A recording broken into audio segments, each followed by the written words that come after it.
L-I-T-T, there's dudes and that girl Tony. It's them finally came together. Atlanta and New Orleans, living in today's time.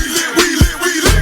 Air Monday 9 to 11 on the night, yeah. You don't wanna miss it. Got the dopest guess we kick it. Stay lit like the night before Christmas. Tony and Duke, best in the business. Watch him get it. Go to YouTube, search IBNX Radio, the Litt Network.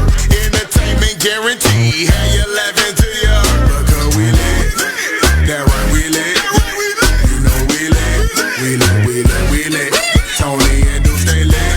Turn it up, they lit. Start the show, they lit. All right, we back. Oh, you wanted them to hear it twice? I guess. So excited that we got my stuff not malfunction. It's not working properly. It's malfunctioning a little bit. I apologize. This is Duke Desdoon on Litt Network. It's your girl Tony Dominique, ATL's Next 100. Thank y'all for tuning in. If you are watching live, we are a little bit behind, but we still here for you. We're gonna give you a good, full quality show up in this thing, and we just gonna go ahead and bounce back into it. Hopefully everybody's had a good weekend and they ready, you know what I'm saying, to wind it down with us on a Monday. We're gonna go ahead and play that first song, Bounce by Trini the Body. We lit! Next 100. This new music. Right now.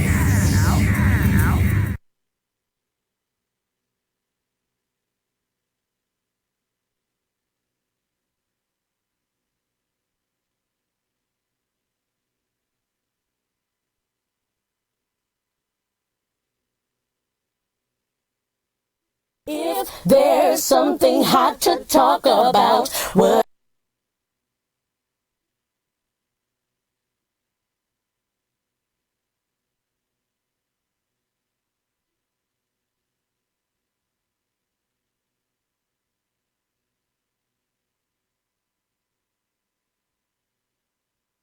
We're going to go ahead and continue on. We thought we was going to go into the song, but... Yeah, we just having a little technical difficulties, so, we iron out the kinks. Well, while we got a little time, how was your weekend?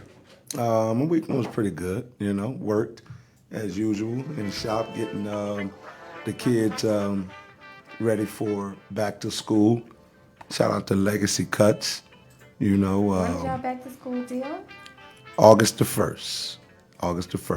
All day? Like from the time y'all went to No, from 11, we're doing a little specialty from 11 to 3.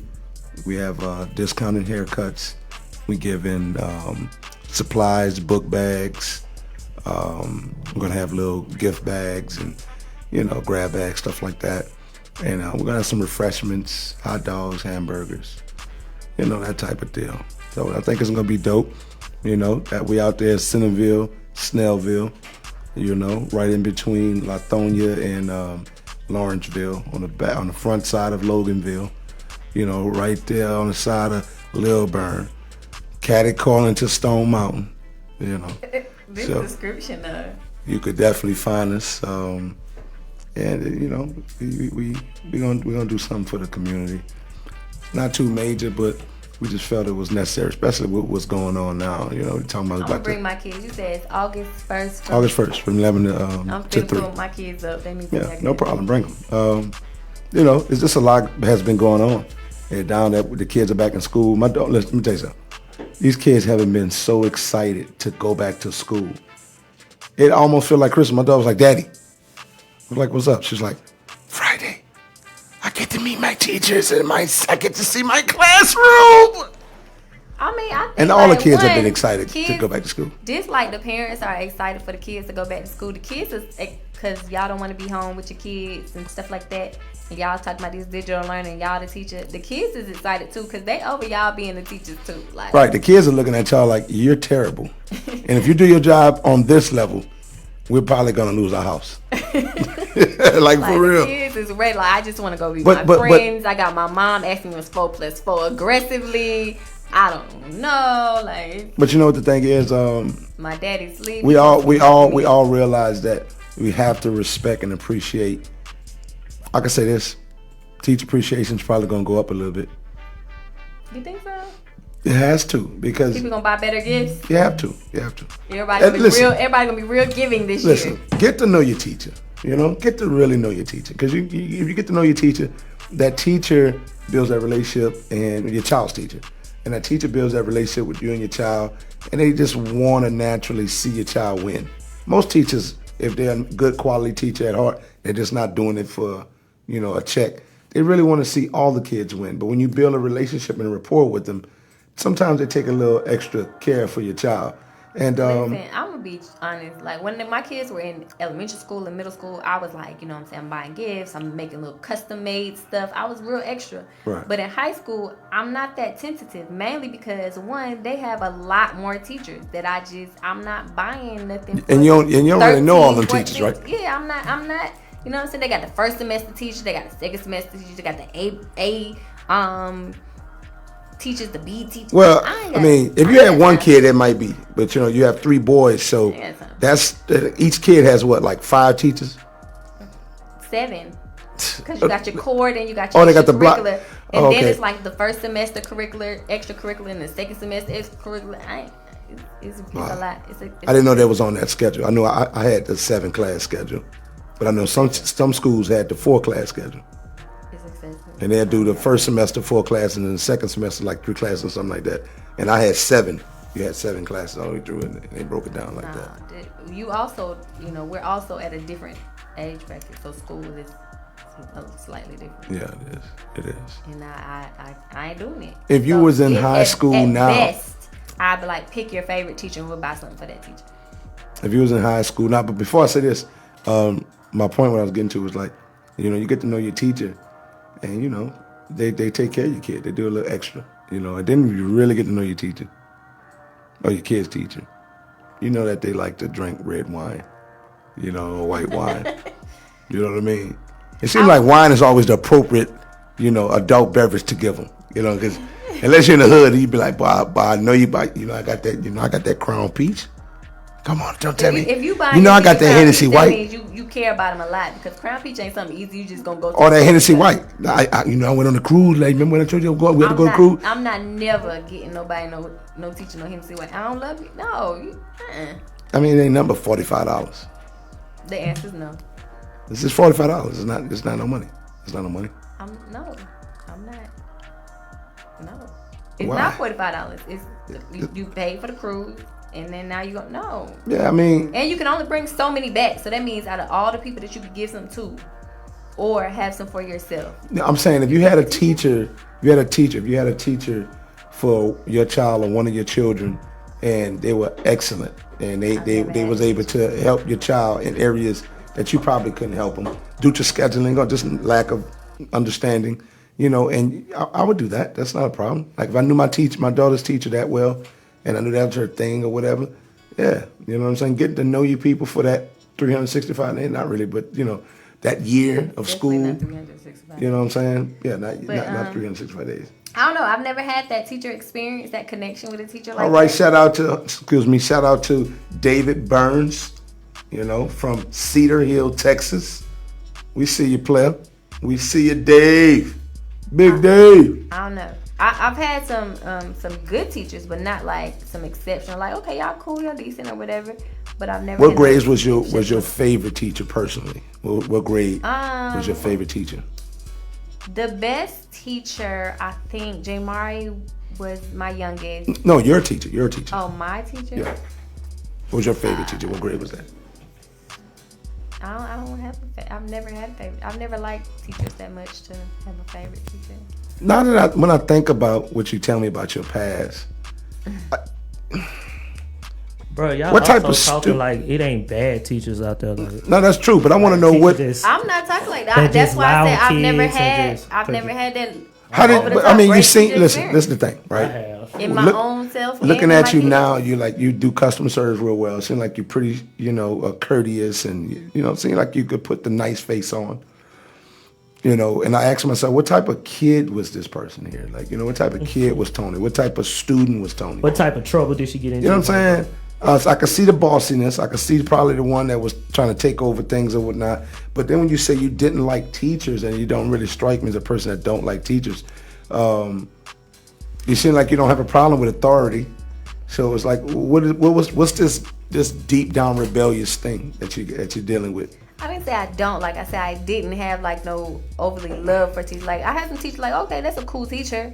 But I mean, nobody loves teachers. It's like police. Nobody like love police. You know what I'm saying? No, but I've never had no teacher that I'm like, oh, this teacher is like my favorite. Like That's they on the same level. Like they just teachers. Dude, that's a lot. Now, I've People had love police.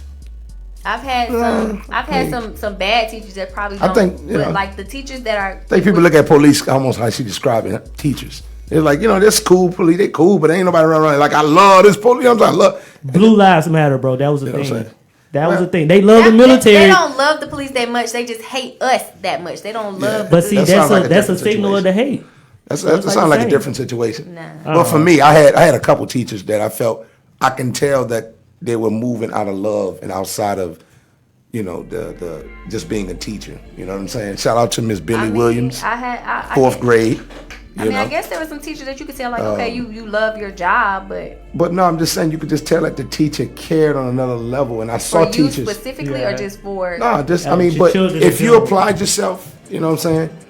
Like, when a teacher told me, like, if you apply yourself, we'll stay here overnight, type of thing. And when you see somebody who just like a do the extra, when most teachers, you can tell Friday come. Because my thing is for me. I guess because I didn't need all that either. Like I'm trying to get out. So I'm gonna do what I need to do all my work, do my stuff.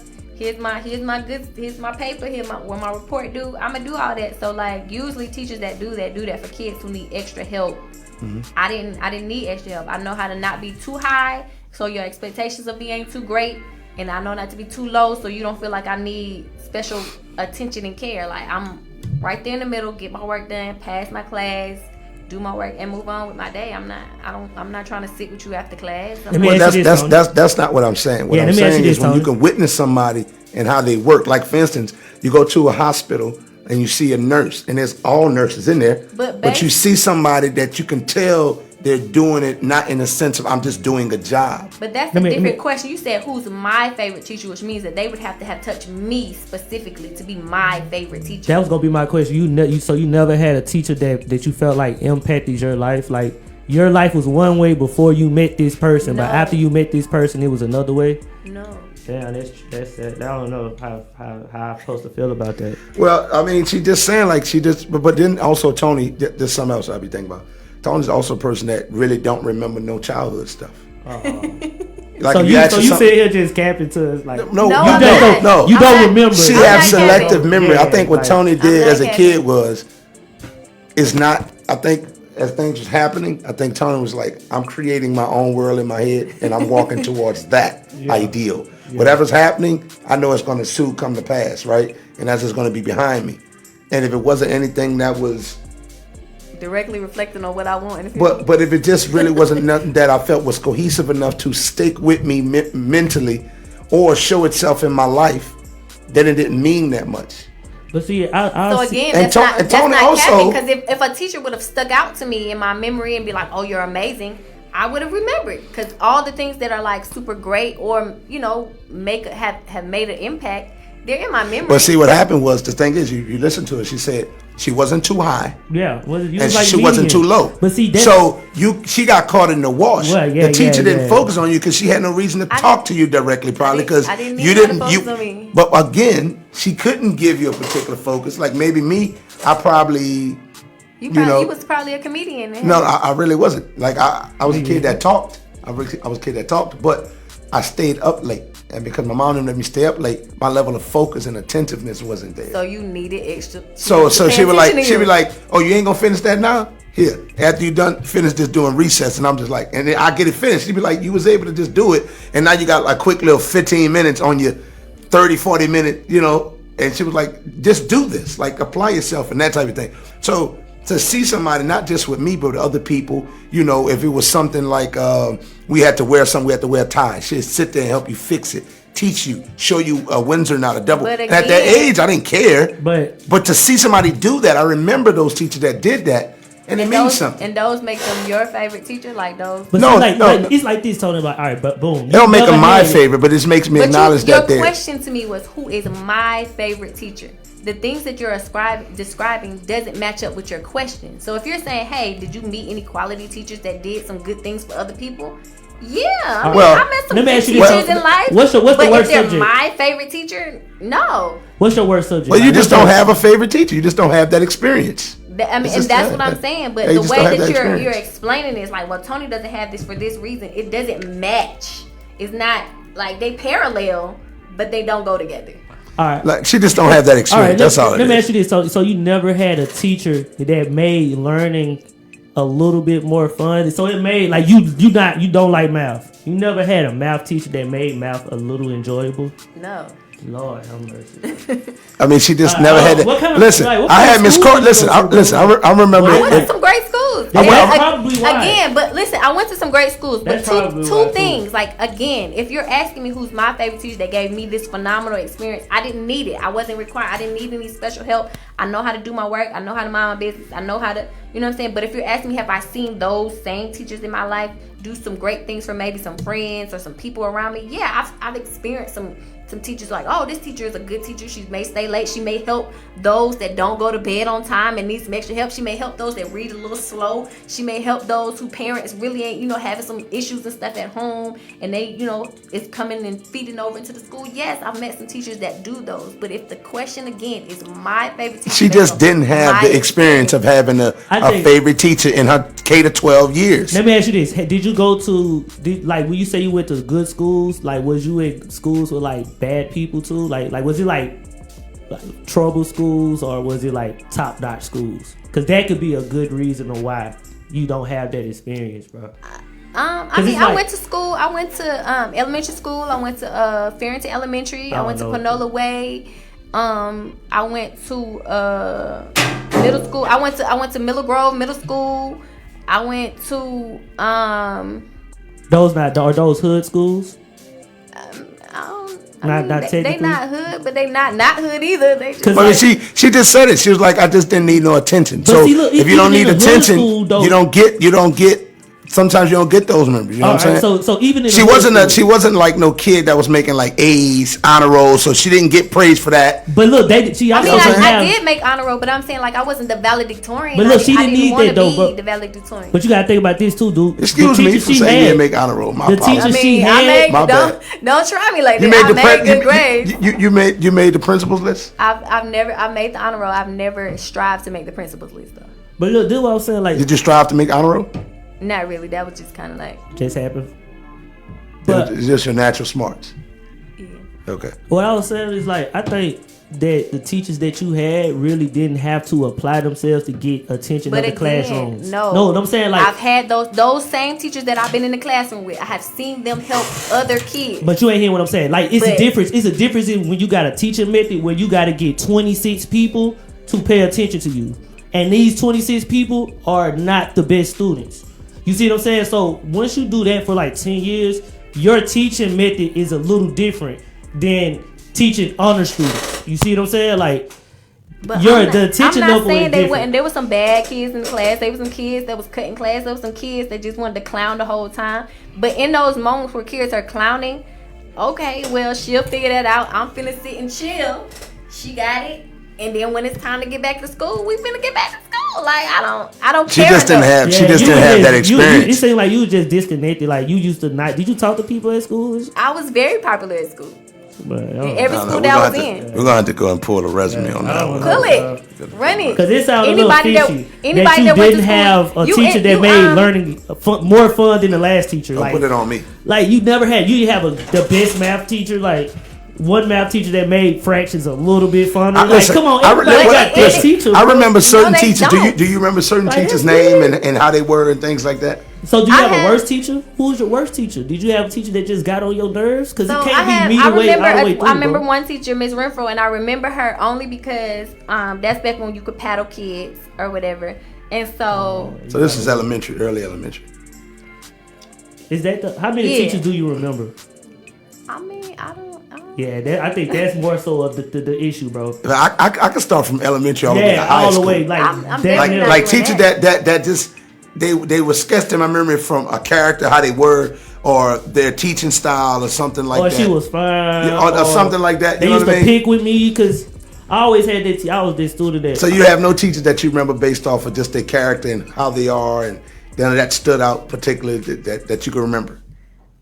I was trying to say, I remember Miss Renfro, because like I said, it was back to paddling, and she used to always like if it was the class. It was a class where if one person acted up, she paddling everybody.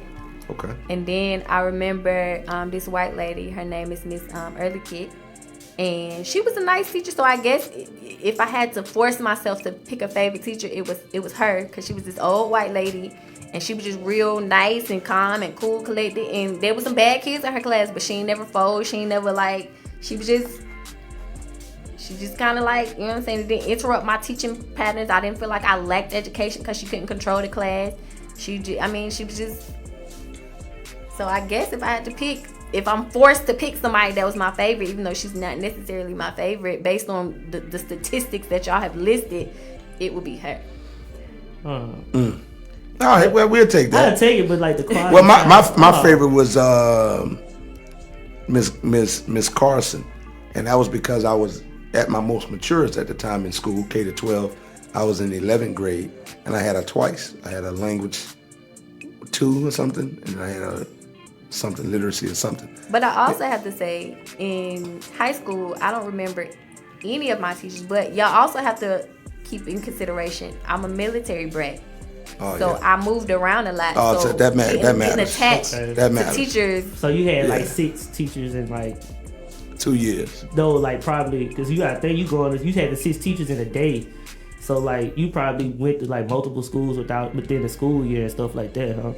I mean, it was like not in a school, like they never took me out of school year, but it's like, okay, this one year I'm here, and the next year I'm somewhere else, and the next year I'm somewhere like. But see, that's how it is. I don't know. Yeah, I mean it's like that in the hood too. You Yeah, gotta move from that's this kind of like, same it's the same thing. thing. But the good thing about it is you're still in the city. You know what I'm saying? So you know, like I know for me, like we moved around or whatever, and that's why I was in different schools. Like I started at Valina C. Jones, and that's when I had Miss Garibaldi. And the only reason I remember her is because her name is Garibaldi, and she was mean as shit, right? And then I went to, it's crazy, I went to Shaw, and I remember absolutely no teacher at Shaw. Then I went to Little Woods in the East, and I remember it was Miss Mitchell, and I don't remember anybody else at that. And I remember it was Mitchell because she was super fine. And I got jelly when her husband came for Halloween and she had the cat suit. I was like, why are you here, sir? Like, I give him the up-down look. Like, why you here? I think guys look at their teachers a little bit different than females do. Yeah. So And- that needs to play a factor. What else? And that's Like I've never walked and be like, oh, this teacher's fine. Like, Yeah, I can't agree with man. that because I know. well, I think no. My sister yeah. and them used to say that about the coaches and the Yeah, band directors coaches and and like shit. yeah. You know what I'm saying? The See, the athletic teachers like- always. See, yeah. the teachers never looked. Male teachers never. They were either corny or fat or you know what I'm saying. They never looked appealing. I can tell. They just always looked washed up. But the coaches, they were coaches. You know what I'm saying? So they got the gym shorts, and the girls from the girls used to be like, "Girl, look at your front moving. That's stop looking front moving. Look I'm down." done. You know what I'm saying? We're not gonna be on this all night. Anyway, moving forward, since we got the platform, because we could talk about something all day, all night.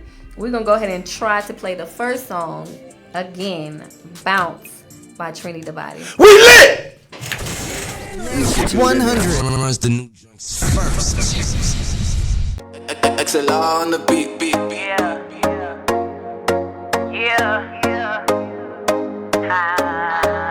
It's Trini, baby. I know you see me. I know Trinidad gon' like this. Milk chocolate with some nice hits. Brown eyes with a nice lips. True religion be the right fit. Ha, new beginner like a night shift. Ha, flip a header like a light switch. Ha, party harder than a white bitch. Ha, so bad I need a license. Thunder thighs, niggas wifing. Long hair like a Viking. Caribbean girl from the island. Climb the dick, call her hiking. Best foot forward, no biking. He beat it up, no fighting. Left jab, right hook, Tyson. Trini hit the body. And this lil' Trini want bounce. Her little booty want bounce. I said this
see and glance. Real badasses don't shake hands. Bad bitches in the club wanna dance. By the bar spilling shots on my ass, and I ain't got a shot in my hand. Beautiful bodies and they all on my hand. Pretty toes and they not in the sand. I'm back by popular demand. I'm back by popular demand. Wine trendy, wine trendy. You know you fine trendy. They wasting time trendy. Stay on your grind trendy. And this little trendy one bounce. Hello booty one bounce. I said this little trendy one bounce. Hello booty one bounce. I said this little trendy one bounce. Hello booty one bounce. I said this little trendy one bounce. Hello booty one bounce. When I drink my Hennessy, I get energy. I got these niggas all into me. They all into me. When I drink my Hennessy, I get energy. I got these niggas all into me. They all into me. And this little trini one bounce. Hello booty one bounce. I said this little trini one bounce. Hello booty one bounce. I said this little trini one bounce. Hello booty one bounce. I said this little trini one bounce. Hello booty one bounce.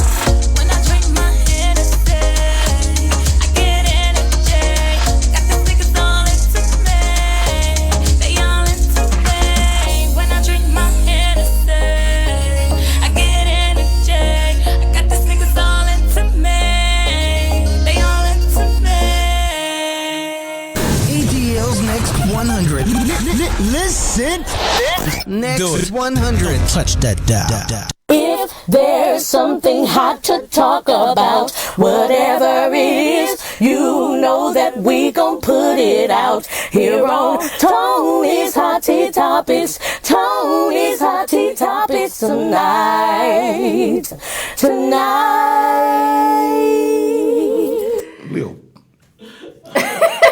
He was ready. Yeah, you want He your was to be so ready. bad, bro. You're like, caught put saying me in, something you don't coach. supposed to Put me say. in, coach. Put me in. Let me say something I don't supposed to say real quick. Let me get in Hot trouble. mic. Go ahead. Welcome, Hot Tea lovers Talk. and losers. It's your girl, Tony Dominique, with the Tony Hot Tea Topic. I'm going to just hit y'all with a quick 3 interesting things that are going on in the worldwide that we, on the mainstream. And first is, everybody is talking about it. Congratulations to Issa Rae. She had just got married. Clap it up. And everybody is really excited that she moved in silence. Like, nobody even knew she was dating. She really, went and did an Emmy, and then she was recording a movie, and then boom, married. Like, she did all that. I And like, think that's dope. she did a bunch of things in like one weekend, and everybody was like, wait, what, you was dating somebody? You married? Like, and she didn't have all the publicity all in her wedding, killing the moment. She was able to enjoy it, be in love, and be great, and pop out like, What do you prefer? You being in entertainment, dating and entertainment, and what do you prefer? What do you think is best fitting for you? I don't think I care at this moment, because I've put in my mind, like, if I'm going to be an entertainer and I want to be, if I happen to be or do something that makes me in a space of public entertainer, like a Beyonce or Jay-Z or Lil Nas X, or all the people that cameras on, Rihanna, where cameras on you all the time, I put myself in a space like, okay, if this is what I want to do, this is what I have to, this is what comes with it. Can I accept what comes with it? So if I become super public and the media on me trying to figure out who I'm marrying, I have to be solid with myself, and hopefully they'll make it solid with themselves to know, like, that's just noise around us. Whatever we got is cool. Well, I'm saying, but what do you prefer? You don't have a preference? I don't. Like, I want a big wedding. So without media in thought, I still want to feel like it's a. Well, I understand. I'm saying being able to keep your relationship to you and yours versus having, like we was talking about earlier off air, just dating, in the public out loud, so to speak. Versus keeping it like you said, it just came out of nowhere. So they didn't just date yesterday. Yeah, like, They've been doing are it. you going to announce you engaged? Yeah, or you going to be like I was saying, I we were talking about, I like, probably would announce I'm engaged. well, let's take it back a slightly retro. We were talking about Lil Kim and her fiance or boyfriend or whatever, how he attacks everybody on social media. Mm-hmm. And I didn't know him, so I looked up. I didn't even know she was married or whatever, or had a baby or whatever. So I looked it up, and Yeah, I mean that's his style. He needs to protect. He wants to protect his woman or whatever. But I see they do everything is bay this, bay that, bay, boo. I love it or whatever. You know. So and I think that's cool. I think that's cool for those who want to sign up for it. And that's what I was saying. Like, what do you think is best fitting to be all out, loving out loud, and everything out up front, or be more like an Issa Rae and say, hey, my business is mine. I think for me, like people will know that I'm engaged and I'm dating someone, but they won't necessarily know the intricate details of what we do together. Like, I feel like there's some extremists who's like, okay, we gotta know y'all eating together, y'all taking a shower, y'all doing like, I don't need to know every single detail, but I don't see anything wrong with knowing, okay, Lil' Kim is with so-and-so, Issa Rae is with Billy Bob, whoever, whatever, because I don't even remember his name, but, you know, I don't see anything wrong with people knowing that you're with somebody, but they ain't gotta know, we going to the mall, we going to Barbados.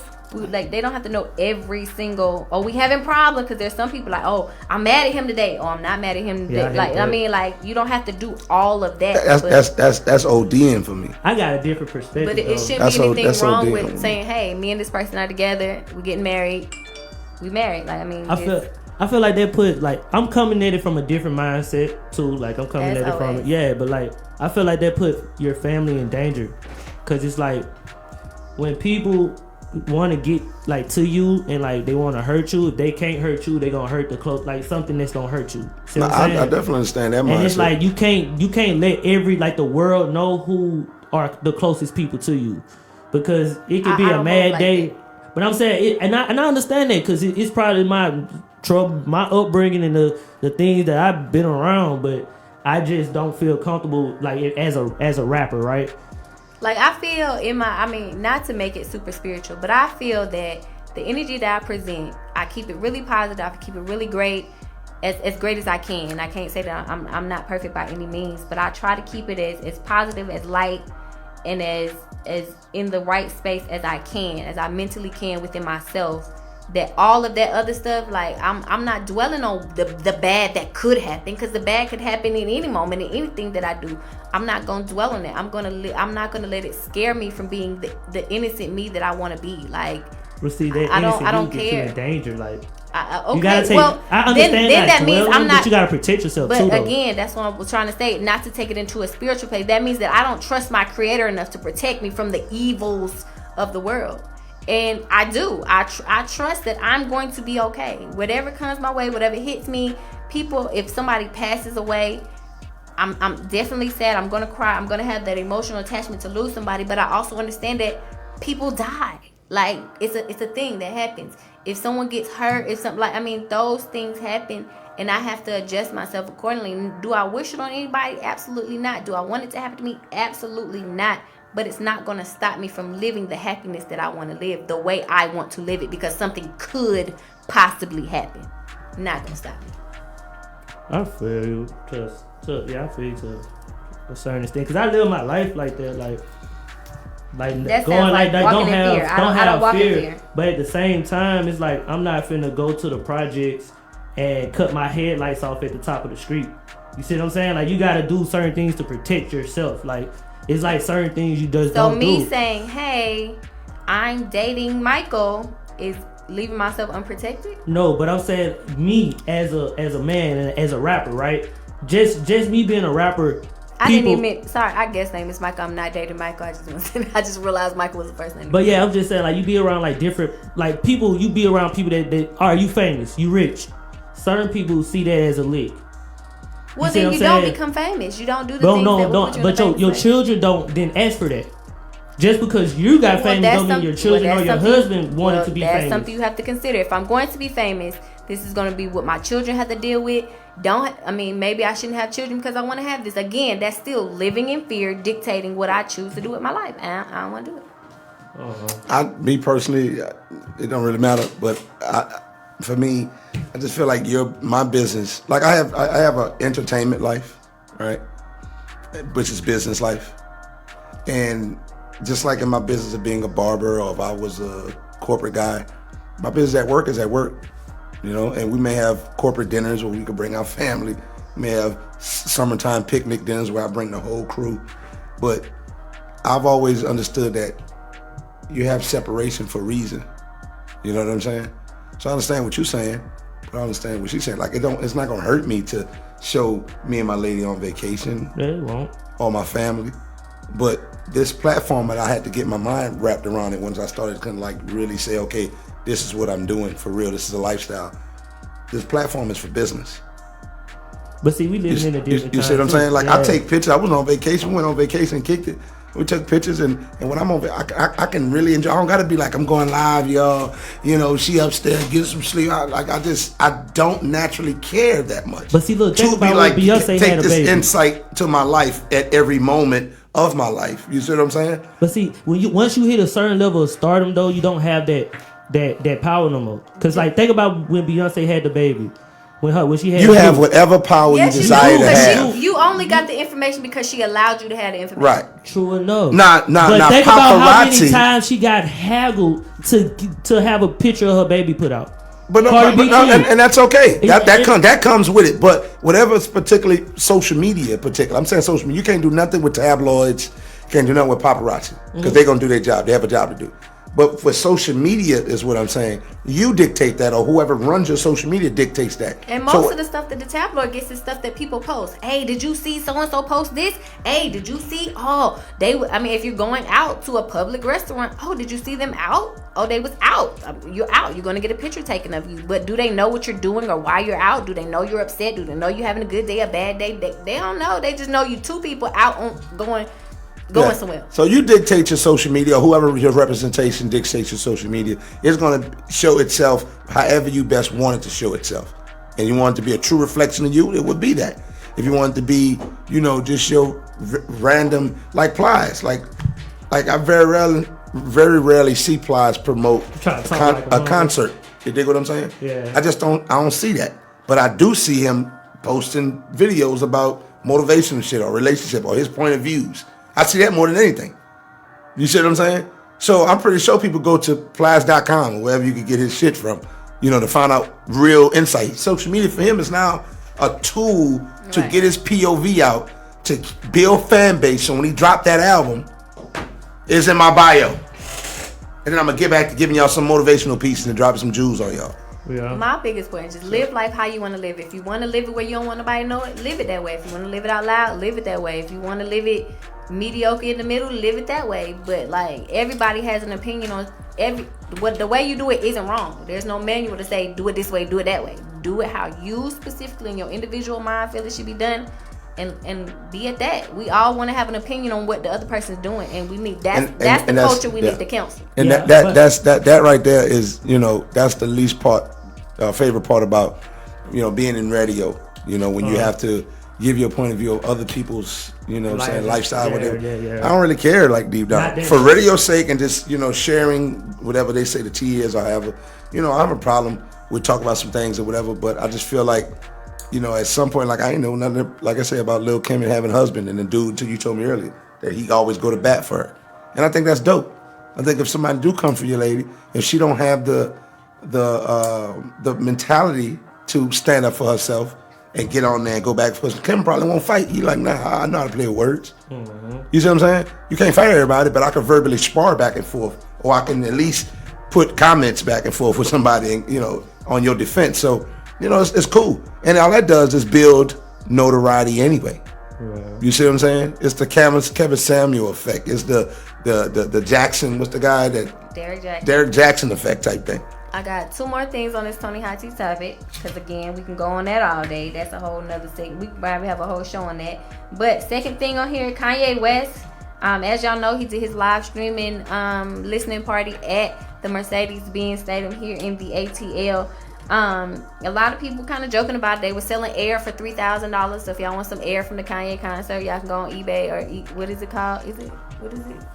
I don't know. Probably eBay. To go ahead and buy your air. I don't know. But more importantly, Kanye breaks Apple streaming records with his listening party and that's a big deal for him. He's actually moving and doing some great things. But people were also making fun of him because after the listening party, he actually slept over in the Mercedes-Benz Stadium, and he woke up at the Atlanta United game. They were already in to their game, so they had to kind of like escort him out while the game was going. And people found that a little funny. I found it funny too. I mean, how you sleep over though? They got locker room and special rooms and stuff. Like, Right. I mean, I get that. So, but I saw the picture when he was in the stadium, like in the bleacher seats and stuff like that, in the seats. How do you sleep over in the seats? You go. I mean, he didn't sleep It's over in the crazy. seats. He went down into like the locker room access, and then they once he woke up, they obviously had to bring him. They brought him out. Like how you stay, like any other artist, they escorting you out the building because we gotta close this building at a certain time. People gotta come in, clean up and stuff. We got a United game tomorrow. Yeah. Right. So I like, think it's Kanye, bro. that's Kanye. I don't think he felt. That's nobody Kanye. gets He's like, nah, I'm gonna like stay that. tomorrow. What time is the game? Okay, yeah, y'all can take me out then. He the only person I know that have a listening party to an album he didn't drop. You know what I'm saying? I mean, That's like the crazy- Because it Kanye. wasn't finished. It's incomplete. It's just So a why you listening have a party. listening party?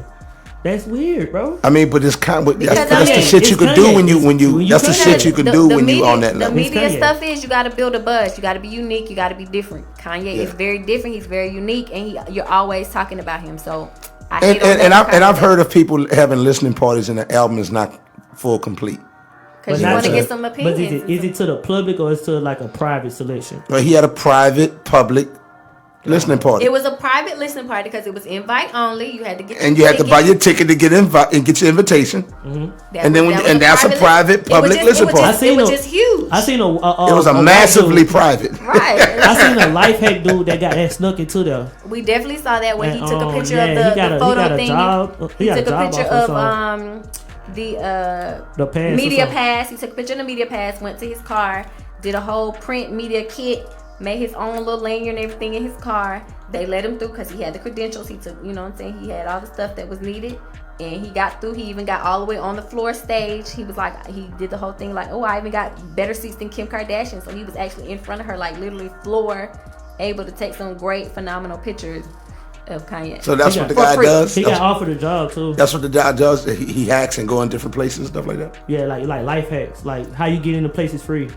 I mean, that's dope. I mean, hey, listen, man. Listen, I was Go like, look it dang, up on why? YouTube. That's why a whole didn't- community, bro. I was like, dang, why didn't Yeah. I think of Life that? hacks. And clearly, I need to keep a printer in my car. Like I'm slacking They done snuck into NBA playoff games, all types of shit, bro. just by being in the media because nobody. I'm hanging out with the wrong people. Like, No, you don't have to hang out with Man, them. You this just is- gotta, I got you the just internet, gotta, bro. you just gotta follow and do what they do and get in. Yeah, explore the internet. I'm just saying.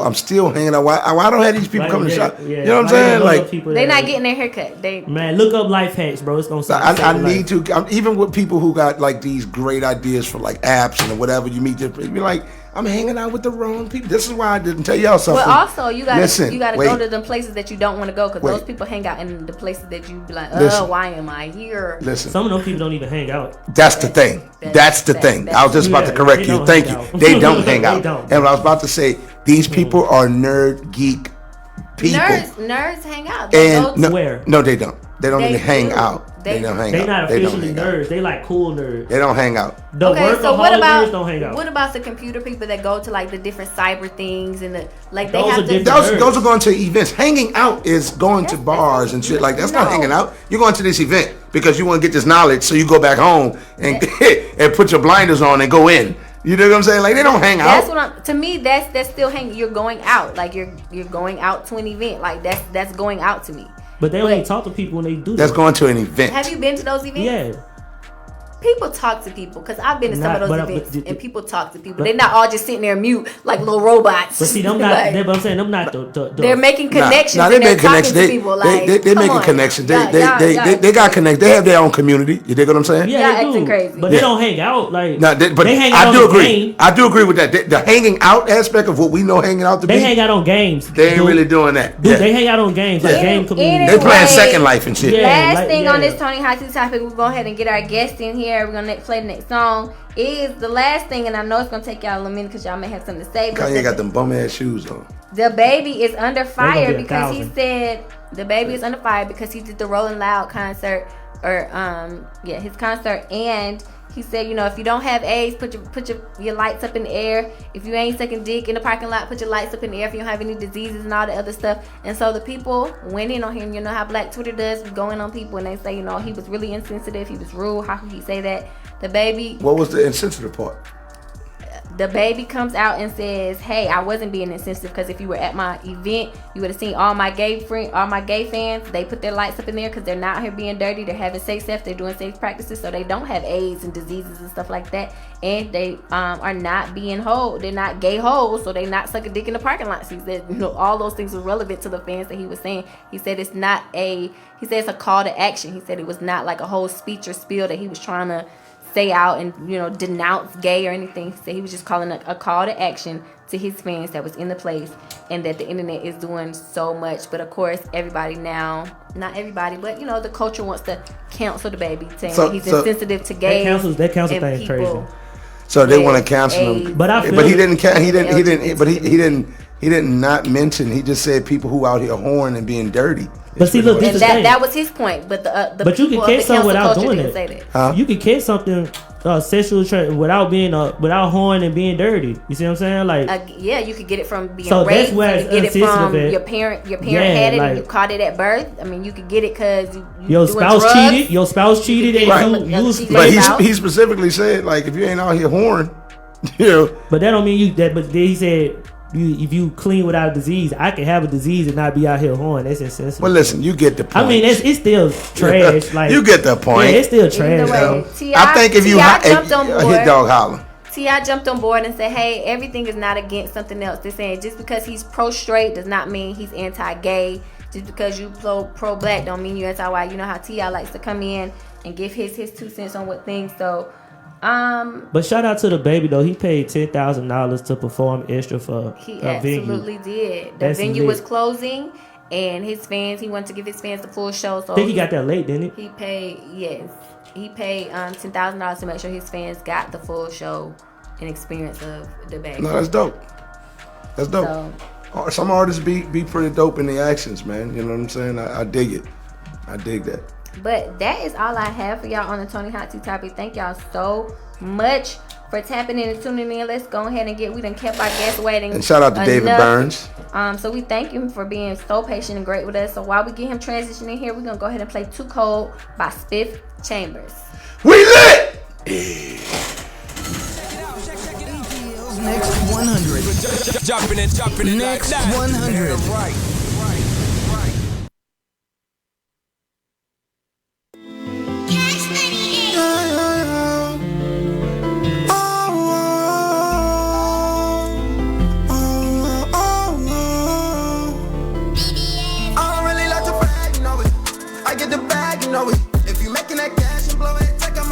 Flash and throw it. I be making niggas mad, you know it. Pull up the jag and blow it. Smoking on gas, the poet. Shorty a dumb and she bad and she know it. I don't really like to brag, you know it. I get the bag, you know it. If you making that cash and blow it, take our money just a flash and throw it. I be making niggas mad, you know it. Pull up the jag and blow it. Smoking on gas, the poet. Shorty a dumb and she bad and she know it. Yeah, I'ma go on my best when I go and perform, and I show them the best. When I do not conform, I'm about to go hop on a jet fly. Oh, they sat to my neck, gotta get a new vest, why? Cause they see I'm up next, and the bitch is crystal. Vivid, like, how can I miss you? The cost of the drip means some maybe will hit you. Just got that shopping out of here, so little Betty looks better, she looking so gorgeous. But I can tell that she's cautious. She said my diamonds been sharp in the floor up. Can't be leading me on that, it's torture. Chasing the club, it's well after duck, my team man in the building, the party don't start. Pouring up several, getting high, I'm on another level. Mixing fire with the purple and the yellow. Strictly dickly, if your bitch come with me, I'ma hit it simply, get that Uber quickly. Then lick the gag in case you try to get me, bitch, I'm Cuban link to make them do you filthy. I don't really like to brag, you know it. I get the bag, you know it. If you making that cash and blow it, take our money just to flash and throw it. I be making niggas mad, you know it. Pull up the jag and blow it. Smoking on gas, the poet. Shorty a dumb and she bad and she know it. I don't really like to brag, you know it. I get the bag, you know it. If you making that cash and blow it, take our money just to flash and throw it. I be making niggas mad, you know it. Pull up the jag and blow it. Smoking on gas, the poet. Shorty a dumb and she bad and she know it. I spotted the catch, you run it up. Started touching the back, had a double up. Couple niggas got mad, so I know what's up. They was switch on the gate for a couple bucks. Probably get your ass sleep for a double cup.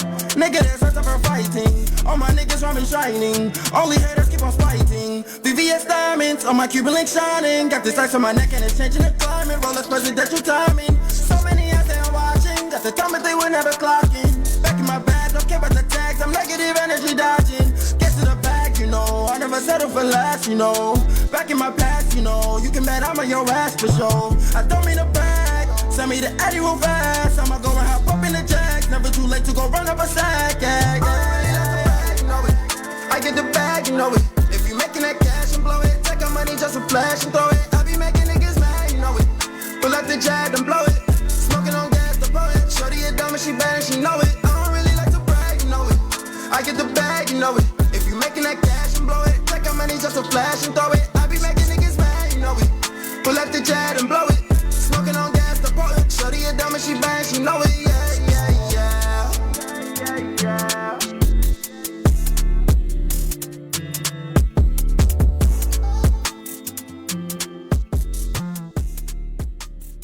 All day, every day. Atlanta's home for hip hop and R&B. You know what this is? The place to find new music. ATL's Next 100. All right, everybody, we are back. We have Michael Dickerson in the building, and this man is doing a lot of different things. He is a model, but not only is he's not just no regular model out here in these streets. He models for black-owned businesses and companies. He's out here modeling. So if y'all got a black-owned clothing line, shirt line, joggers, whatever y'all got, this man is the man for you, because that is his niche and what he's got going on. And that's a great niche to be in, because everybody want to be in a Dior, everybody want to be in a Louis Vuitton and all that other good stuff. But when you really start honing in, because black-owned businesses and clothing lines it's coming out, it's coming to be a big thing, and you already got your space and your lane. And then you got this mixology thing that you want to do. You got some juices and everything. So tell us about first your modeling and why you specifically started with black-owned businesses. First, I did a modeling shoot for Calvin Klein and Polo in New York, but it didn't get supported. So I was like, you know what? I'm gonna start with my own people. Somebody came to me and said, Mike, I got a clothing line, you should model in it. And then he loved the way I shot in it. So I said, if I could look good in yours, let me see how I can network with other black-owned clothing lines and model in their clothing. So all the love and support I got from black-owned brands made me go harder, just keep going. So now I got black-owned clothing lines from Chicago, Georgia, New York, Tennessee, Texas. So people from all over America just ship me clothes. Like, let me see you model my clothes. Let me see how you look in my clothes. And I love the support I get. And especially Atlanta. Atlanta's a black Hollywood, America. So I love it, and I'm gonna just keep going. And how long have you been here so far? I've been here, say, almost a year. Almost a year? Yeah. Just shy of a year? Yeah. And you say you're loving it so far? Love it. And since you've been here, you decided to bring, one of your New York staples. And you say you call that what again? What's in New York City, we call this nutcrackers. And why? Break that down for me. Nutcrackers is basically like 2 or more liquors and juice with fruit inside of a bottle. Okay. That's what New Yorkers call nutcrackers. Nutcrackers. Yeah. Okay. That's a dope. Who came up with that concept to call it nutcrackers? Yeah, where that name came from? You know the background on the name? I don't know the background and name. I just know growing up in New York, they always called the drinks that. Yeah. Like I'm about to go get a nutcracker, because nutcrackers is cheaper than buying liquor from the store. Yeah. So you could catch somebody on the block selling nutcrackers. Is it like moonshine down? How moonshine is down there? But it's like different, I could dig it. That's like adult quarter waters. Yeah, basically, that's what it is. Adult huggies. Yeah, that's exactly what it is. So you got 5 of them here. What are the different flavors? SL is strawberry lemonade. TP is tropical paradise. IH is Incredible Hawk. FL is fruit roll up, and GP is Georgia peach. Now, what's in each one? Incredible Hulk is 4 different liquors and 4 different juices. Okay. Strawberry lemonade is strawberry lemonade juice with piece of rock and the pineapples. Tropical paradise is a tropical paradise juice, piece of rock. And then fruit roll up is fruit juice, piece of rock, and fruit in it. And Georgia peach is piece of rock, peach juice, and the diced pineapples. So you particularly like Ciroc as a base? Yeah, because it's fruity, but it's still like cool. And let's not forget it's black owned. P. Diddy is black. Yes. Yeah. Shout out to Diddy. Yeah. Okay. So, cool. I chose those. So for next time when you come. Yes. Because I'm more of a Crown drinker.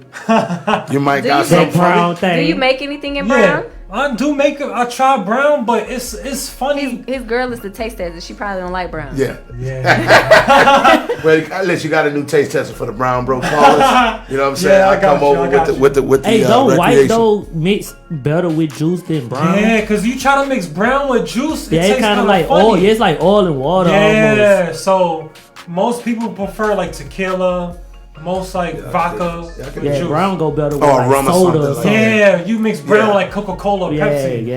yeah. I could dig. And you know what's crazy? I don't even like Henny and Coke or Cause you like, drink Crown and Cranberry. yeah, or like a Crown and Coke. Like when people give me that, be like, oh, you want a Crown? I got you. When they come back with the Coke, I'll be like, But look, you ever realize when you do drink Crown and Cranberry, you can taste the distinct difference. Like you can taste what a Crown is, and then you can taste what a cranberry juice is. It don't mix together. I like. You Yeah, know what I'm but saying? like to but I'm taste saying his it don't liquor. mix together though. That's why I can see why he probably wouldn't, do it with. He with like to those taste juices. his liquor. For something like that, you want to taste the flavor and you want it to kind of hit you later.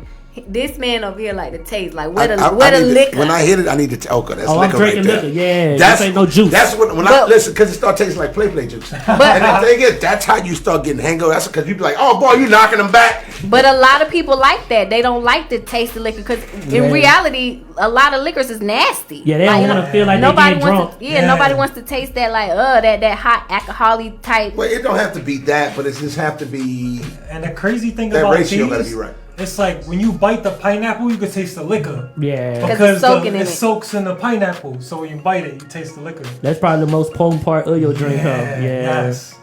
Everybody Listen, loves I'm that. with it. I like a when- drink where I can't taste the liquor. I want it to sneak up on me. I by the grace of God, have not had really moments where I've had hangovers or I just can't function or something like that.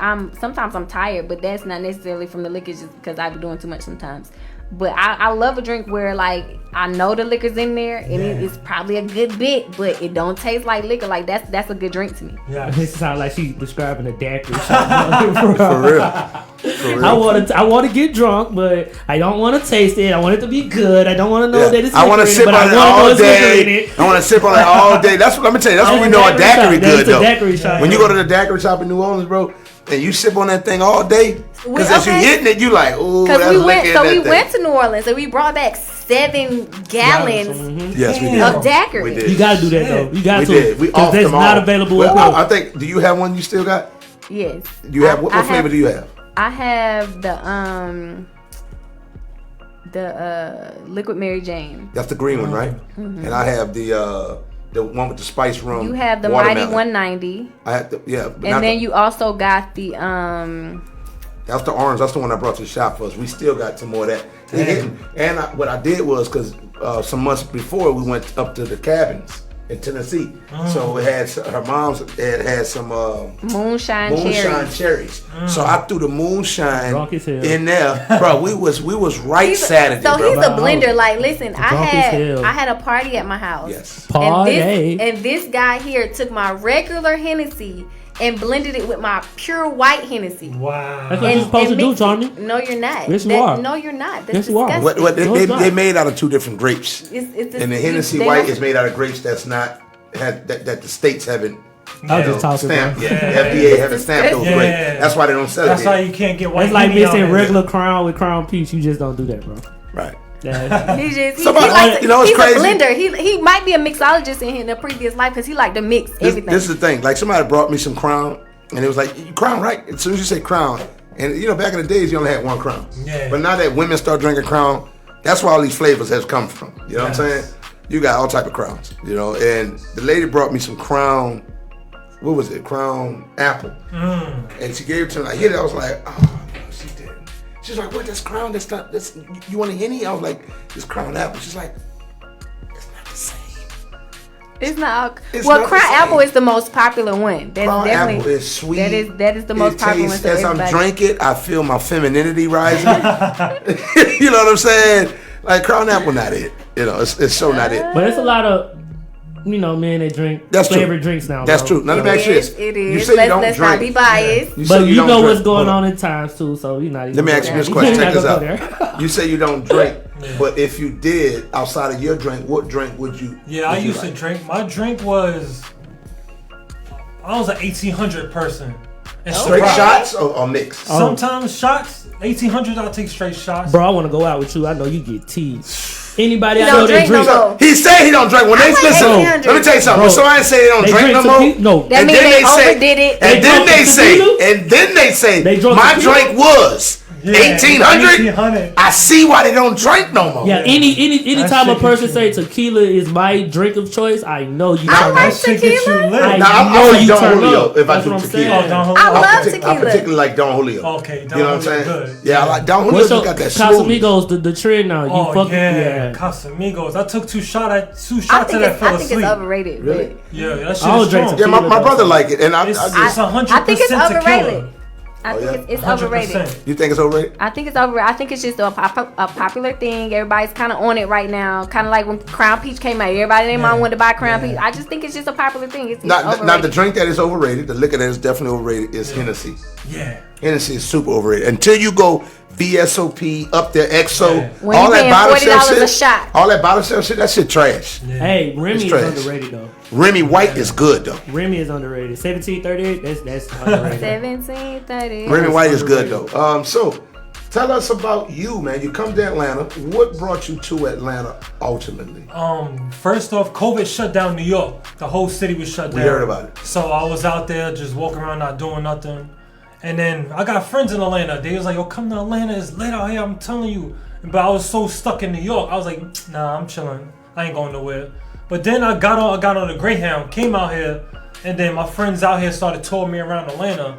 And I seen this shit is lit. Like every day something's going on in Atlanta. Absolutely. Every single night. So I like me as a New Yorker, I'm a party head. So it's like Atlanta Let's is go just kick it. yeah, Atlanta is just like the nightlife lit. So I came here and started doing modeling gigs, and I found a job and I wound up staying because I seen how lit it is. And it's like every time I wanted to go back to New York, somebody, yo, Mike, I got a modeling gig for you. Come do a shoot here. Come do a shoot here.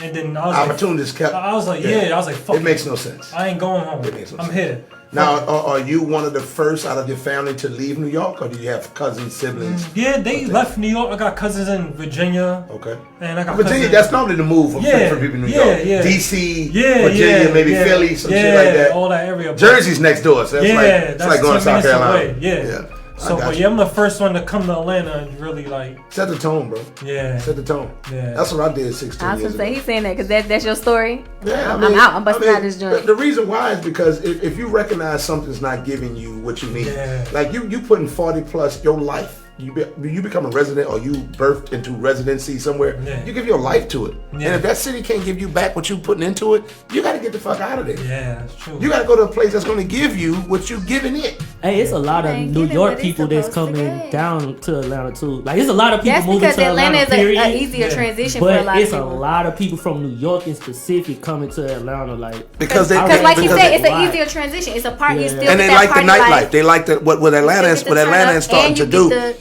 Atlanta has adopted a lot of the New York culture in the sense of nightlife. Yeah. All this style of nightlife you getting, this ain't ran and governed by Atlanta people. Yeah.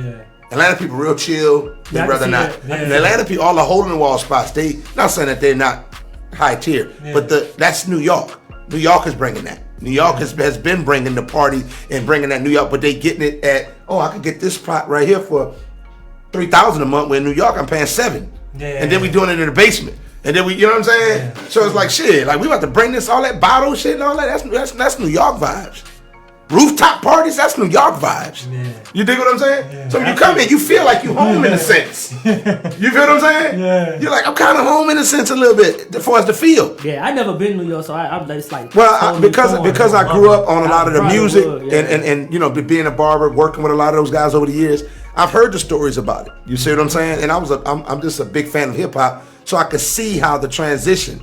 Like if you look at Jay-Z videos and Nas and Yeah. like for instance, the opening scene in 1998 in Belly. Mm-hmm.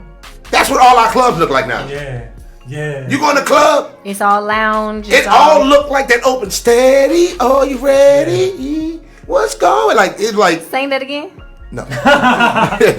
You know what I'm saying? No, Like man. that's the vibe. You see what I'm saying? Just before they about to go shoot that thing up. Like that's the vibe. Like that's the vibe for all the clubs now. What I don't like about clubs. I think that's why I don't like it, bro. I'm gonna tell you what I don't like about clubs. And we went to the spot. Shout out to Vibes out there by Stonecrest or whatever. We went and checked it out, and it was cool. But I realized I was like, damn. Okay, first thing I paid $40 to get it. I was like, whatever. 40 is 40. If I have a good time, it's a good 40. If I don't, I feel like I wasted, right? I think that's why I don't like it. It's so expensive, bro. Right, but that's just the cost to play. That's the pay. That's the cost to play. What I don't care for about it is I don't like the fact when you take away the communal side of it, which is the dance floor. Once you omit the dance floor, you almost you're putting segregation lines in there. Yeah. You're not allowing people. Everybody got to get a section, and when you get a section, you got to buy a bottle. So if you see a chick, how often do you see a chick? I don't even see niggas hollering at women no more in the club. Because you can't. Listen, you can't talk. It's a weirdo move. Bro, why are you talking to me? Dude, why you in my section? Did you pay for my section? Exactly, bro. That's weird. I spent $800 for this section. Bro, you can't just walk up in my space. That's why I don't like going out, I'm gonna tell you what's gonna happen. People are gonna just naturally get tired of it. And people are going to go, and youngsters are going to, because youngsters turn the tide of things. Youngsters going to be like, I just want to kick it, right? I've been to little rave parties, and they kick it. They all on the dance floor. They kicking it. That pretentious shit is corny. But that's the style when you're in your 20s and coming out of college, and you think you need to move. You think you're a young professional, or you just want to be amongst that crew. You think you got to move like that. It's like early 30s. Nah, it's before that. Because definitely late 20s, the old 30s, school clubs definitely got a dance floor. No. I'm saying. I mean, it's that age range where people are getting tired. Like my age range, like 27, where they have clubbed and they're getting tired of the club. So now we're going to a hookah bar to you want to get a couple drinks, more, get some food, and kind of dance. Like that's what the people of my age group are doing, bro. And it's weird. Like I don't get it because I like to go to the club, like. You feel me? Like, yeah, like if I can't dance, let's go. Let's walk around jigging and stuff. No, I jig. I don't dance. I jig. It's a difference. Show me. What's I can't show you nothing.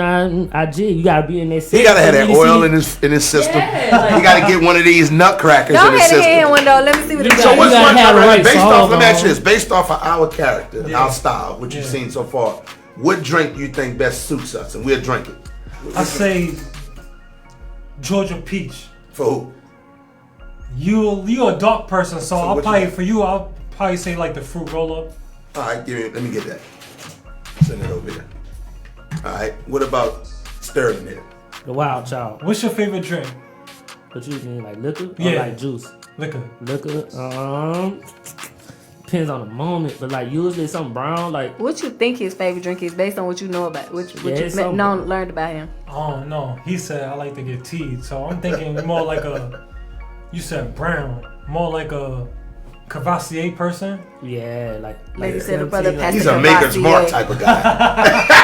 Jack Daniels. That wild turkey, that shit good though. I ain't gonna lie. Jack Daniels. Y'all ever had that wild turkey? Not the wild turkey. So good. For real. Shout out to my man, Money Maker Rich. He said the same thing, man. He was like, listen, you get tired of that shit. Out of the ones you have, which one would fit him best? I'll say Tropical Paradise. Tropical Paradise? Sling that. You willing to try some Tropical Paradise? Hey man, look, I used to go to the. I'm gonna tell you, before I started drinking, I'm not a drinker. I'm a, well, now you can sip on that to next week. The other recreation. The other recreational, the party drugs. But look, when I started drinking, bro, I used to go to the clubs and order sex on the beaches, bro. Real talk. Damn. I used to look. But that's how you can tell a man who don't drink, though. But I didn't know. So I would say this though. You just go by one name that be in your head. The only name that I knew that was a drink. You can tell when a guy, when I see guys get blue motherfuckers, when I see guys get Long Islands. That nigga don't know what he's drinking. He don't know. Don't slip on a Long Island. You make it right. No. Like Long Island hit. Yeah. But I can tell that's that ground level. That's that ground level for a guy who really don't drink. Men don't go by Long Island. Nah. Yeah, that's weird. If you're not a drinker, then you're not getting Long Island. If you're not a drinker, Long Island don't hit that hard. Nah, you gotta have several. Or you gotta have a strong island. Yeah, you gotta have a motherfucker that come. Or you just don't know your drinks, bro. Like that's real shit. Now what about Tony? What do you think she would like out of your selection? Strawberry lemonade. Hey, that joint good though. That's good, bro. Strawberry lemonade? Hey, give that. Strawberry lemonade. So this is what's in this? Fruit roll up. And what's in this? Fruit juice, piece of rock, and tropical punch juice. Okay. You gotta eat the fruit first. That's how I make it call a fruit roll up. Okay. Eat the fruit first. You said they're called You gonna crack one with us? Nutbusters. Nutcrackers. You gonna crack one with us? No, I don't drink. Okay. Hey, so do y'all say done pause that? after that, bro? Like, do y'all say? I know New York is I'm the about to pause get capital. these nutcrackers. Nutcrackers. Do y'all say pause after Yo, bro, let me that? answer the nutcrackers. Pause. Yeah, we get that nutcracker pause. Pause, y'all. Pause. Yo, Pause. Right. Hold your like- drinks in there. Hold your drinks in there. You ain't got to drink now. Hold your drinks in there. We want Nutcrackers on we, deck. we want to shout out Nutcrackers. You know what I'm saying? Pause. We also want to shout out to New Beginnings, and we want to shout out to Atlanta being a glorious place in black prominence and a progressive place for foreigners, as I see, and people who just not native to the land. Atlanta is so welcoming, and we welcome That you, bro. good Southern hospitality. Now it's some Southern unhospitality. Oh, that thing hit. Oh. Hey, boy, you need to put that sound on a cartoon. You need to brand that one, bro. That thing hit though. Just like what's Like name? Holy Bear or Rolling how he say nobody can say purr. So yeah, you could, and how Cardi B was like, oh, it's her thing. Yeah. So go ahead and get that little sound. Hey, And that then used let's to- trademark it. That used to be irritating as hell every time I see. Because when she did that, like all the females automatically posted, like they was spelling it out on social media, like, oh, bro, Hey, bro, them women to drive some shit, bro. What? That woman to drive. It's the drink for me. Yes. Oh my god, The I'm so for tired me of shit. seeing that. It's the sound for me. The for me. The occur. It's the hold on, that ain't it. That ain't it. That ain't it. No, with like the name. Nutcrackers. It's the Nutcracker for me. Look, that and what's the other stuff they would do? Period. I don't know when they started. Period. On fleek. Period. Nah, the flued out. Flued out. Flued out. Anything the rapper chicks say, they just be like, yeah, that's the shit. That's it. That's what we saying now. That's in my vernacular. That's in my vernacular. Hey, it's the same thing with dudes saying though, it now. because wasn't nobody say calling their enemies ops until Chicago people got on. So Y'all do that too. No, everybody's an op. Yeah. they just like everybody slime and twin now. Yeah, Cause twin. Thug them, that's a blood. And somebody told me it was like a blood. I was like, bro, I never heard bloods call each other twin before. That's some Atlanta stuff, bro. Nah, I've been here. I heard twin long time ago. Oh, you know what I'm saying? But realistically, a lot of it comes from street culture. Yeah. That becomes over glamorized and becomes over popular, and then it gets into the mainstream music, and then everybody buys in. It's cool. I don't know. It doesn't matter what you say, but I just know when women be hitting you with the period. Period. We're gonna go ahead and take a period break, all right? Okay. Oh no. Pause. We ain't bleeding. Period break. Whoa. A break. Okay. Anyway, Pause that one. Mm-hmm. We're gonna take a little moment and we're gonna play a little song by T-Dot, and then we're gonna come back and finish talking to Mr. Michael and let him know what he got going on. This song is called Freak Though by T-Dot. We lit! And this shit good. I can taste the light. Let's get it poppin'.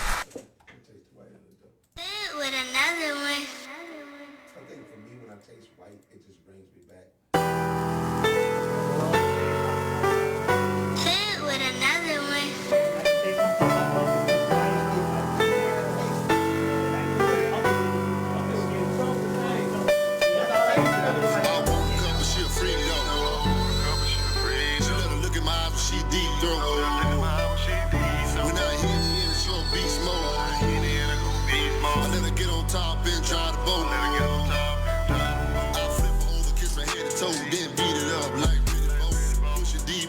Slow to go ape shit. What we have is real, no counterfeit. We do freaky things like ludicrous, so I drop the hammer. I say too legit. You do things to me that you can't fathom, so I pay her back in orgasm. Can't get enough of this dub passion. I'm a side nigga, but the main attraction on the real can't help how I'm feeling. Wish a nigga could give her all of my chillin'. Like I do construction and with it, I be chillin'. Wish it land on the back with the legs to the ceiling. When it comes to her, I don't hesitate. When she tell me come, I'm never late. Call me daddy when I penetrate. That pussy good like red velvet cake. I don't care what nobody say. I will love you anyway. Damn right, 'cause your pussy good. Your head going to like X-Space. You know how I'm here to go. About my shots, that 10 toes. Keep it down the road before. Don't tell nobody, keep it on the low.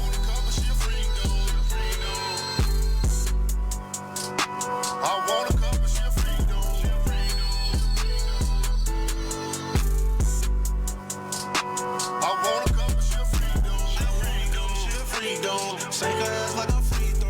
I'ma hit her ass with this deep scroll. Never coming back for the sequel. She ain't getting in, she wants some more. That my love it when she on her tippy toes. Especially when you ride it. Now go ahead and give me more. Okay, you know I ain't gonna play. I'ma eat your body like a steak. When you got your body on this plate. Got me lost in water like Nemo. But she dedicated to the pole.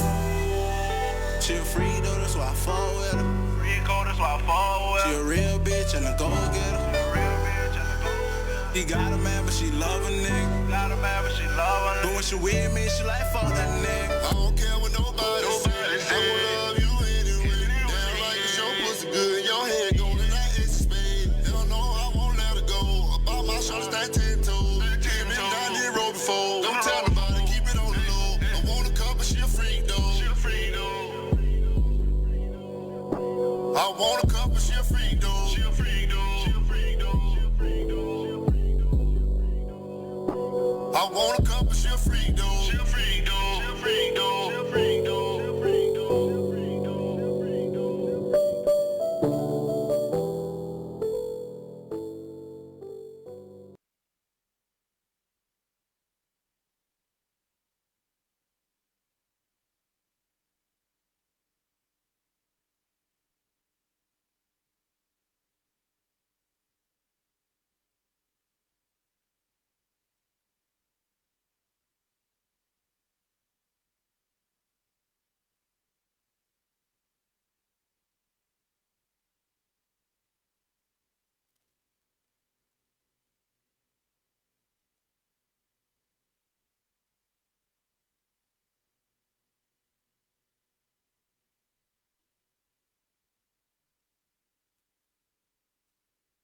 Next 100.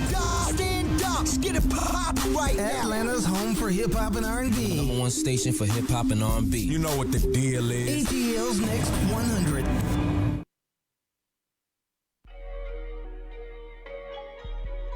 We back in the building. Sterling and Light the stuff out y'all. I'm gonna tell the truth. We're gonna tell the truth, shame the Hey, I'm tweaking today, bro. It's cool. That's why we was late out. It blame me, blame Stroke. I take accountability. You feel Don't me? blame me, blame your manager. I don't got a manager yet. I need one. That's probably make my life so much easier, bro. Cause now I'm doing all this by myself, bro. Well, you know, when we had Dykira here, do you have something to manage? Yeah, I got a whole lot to manage. Okay, because she said only get a manager when you got something to manage. Speaking of, do you have a modeling manager? And what you got over there? Oh yeah, that chicken teriyaki with that shrimp. Yeah. That's greedy. Like, oh, what you? Bye, I'm on my way, bye. I cannot. Get your plate, boy. Oh my goodness. I'm on my way, bye. Is there out of all the clothing lines that you have modeled in, is there one that you like? Yo, this is my favorite. Not to, you know what I'm saying? All y'all great. We know, you great. But is there one that you like? Yo, this is it. I love this brand, and I would purchase it and buy it myself. Yeah, my favorite is a black-owned clothing line from Chicago called Basan Way. Shit is fire. It's like his logo is a panda bear. It got 2 chains on and like Timberland boots on. It's fire. Do you have one brand now? This is a brand called Rome Wiz. It's from Baltimore, Maryland. Okay. It's a chick I'm cool with. Rome Wiz. Okay. Yeah, it's from Baltimore, Maryland. They got the embroidery on it. That's fancy. Yeah. When you embroider it, it's a different level. It ain't that screen press stuff. That's a $45 shirt right there. That's more than that. Because a regular screen print they charging $45. That's 60. That's about 60, 70. Mm-hmm. The whole outfit you looking at about $125. And look, that don't look like no cheap cotton that she got on there. Like that's some good quality cotton. I don't know. Bro. Wait, is the if it's no tag in the back?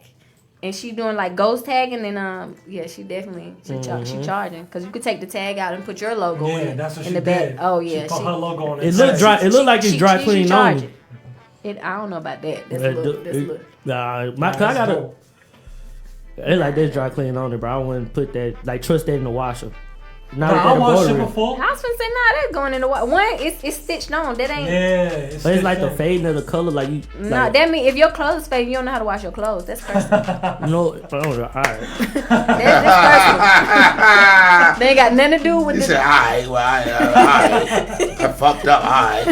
No, I fucked up. It's just close. Like it's like you can't. I don't know. I don't see a way to not fade clothes. So when you take your clothes to the dry cleaners, you do know that in most cases they put a lot of that stuff in a big washing machine. They do. They wash your clothes, but they first thing is when you washing clothes, bro. You gotta use the delicates. Listen, you gotta use the when they the tell you to dark wash it select- a certain way, you gotta listen. First thing is when you wash denim, you should wash denim collectively because denim bleed a lot sometimes. Yeah. And then you wash denim inside out. You wash all your clothes inside out. Mm-hmm. You feel So what I'm I saying? mean, they put it in a but big you washing. wash in cold water. Mm-hmm. The only thing that they do A shirt is a piece of clothing is naturally going to fade. Yeah, that's my point. Yeah, but you slow down the process. Just like when you're born, you're dying. You slow down the process by taking care of yourself a certain way. So the way you wash is a certain way you wash. I'm saying like you said, take it to the cleaners. I'm just saying like just in case people did not know, the cleaners just put your clothes in a big washing machine. Yeah. The only thing that makes it look as pristine as it when it come out is that they have big press instead of us sitting there ironing the one sleeve, not ironing the back. They straighten it out, put the big kind of like a heat press type machine, boom, get it all crisp evenly, and then they hang it up immediately. Like they not doing anything special besides doing your laundry for you. I still like the. I feel you. I still like the. They're just professional. Cleaners. It's kind of like you could clean your own house, but you could also pay somebody who that's their thing. What the way cleaners do it? But what I'm saying, it's gonna be different. It's gonna be different when the cleaners clean your house. It's a professional touch. Like I'm I mean, not doing it nowhere close to that. Yeah, that's all I'm saying. Like yeah, and when people clean your house, if I pay I don't clean $100, baseboards. Like when have you ever cleaned baseboards in your adult life? Is that come on, man? It's stuff like that. Like, bro, do you clean the baseboard? I have cleaned baseboards in my adult life. Do I clean it on a regular? No, but how often in a year do you clean your baseboards? Twice. That's not enough. Yes, it is. But it's better than me. Listen, it's better than me because I don't do it at all. I do them twice every 5 years. Like for real, I am. Listen, y'all stupid. Let me tell you something. I do it twice every 5 years, so that's not enough. But I ain't shit in the baseboard cleaning department for real. Baseboards and ceiling fans. I do like the deep cleaning. Just like keep them when running it's like so you can never see the dust. You got a summer or a spring cleaning. You know what I'm saying? Like those are the times where I'm like, okay, I guess we gotta wipe. We gotta clean the baseboards. We gotta, wipe off the ceiling fan. We gotta dust the look. You know what I'm saying? We gotta do the blind. Like that's. Listen, when you get down to that, I'm hiring somebody. I know there's a Hispanic lady somewhere. Why she gotta be Hispanic? There's black-owned cleaning companies. But I know there's a Hispanic lady somewhere. No, we supporting black-owned right now. You know what I'm saying? Like, I don't have a problem supporting black-owned, but I go to, first thing, we don't say shit May 5th. You ain't looking for no black Mexican spot. You trying to, ¿Qué pasa? Muy bien, gracias. I'm going to the Blaxican. No, we going straight. That's a restaurant. I'm going there. No, we going straight to the Hispanic. We going to the Chicos and the Chicas, and we having them hook us up. And someday, at the end of the day, listen. But I mean, on Juneteenth, you don't go to the Mexican restaurant. People come into my shop, and they be like, people who's not urban, not black, and they be like, I ask them, I was like, man, you know what made you pick this up? I'll be honest with you, bro. Black guys know how to fucking fade. Y'all got it. Y'all I didn't know where you was going with it when you said fade. I was like y'all got a certain understanding. It's because we've been doing that for a while now. A lot of Hispanics are starting to do it a lot more now. But that was really our thing when it came down to that fade. But if you look at cleaning is a Hispanic thing. No, I'm just saying it's what they did for a very long time. Yeah. Black women cleaning and building houses. That's what they're doing. And landscaping. Yeah, I'm gonna say farming. Black for about 25 years, black people gave up cleaning on a professional level. Yeah.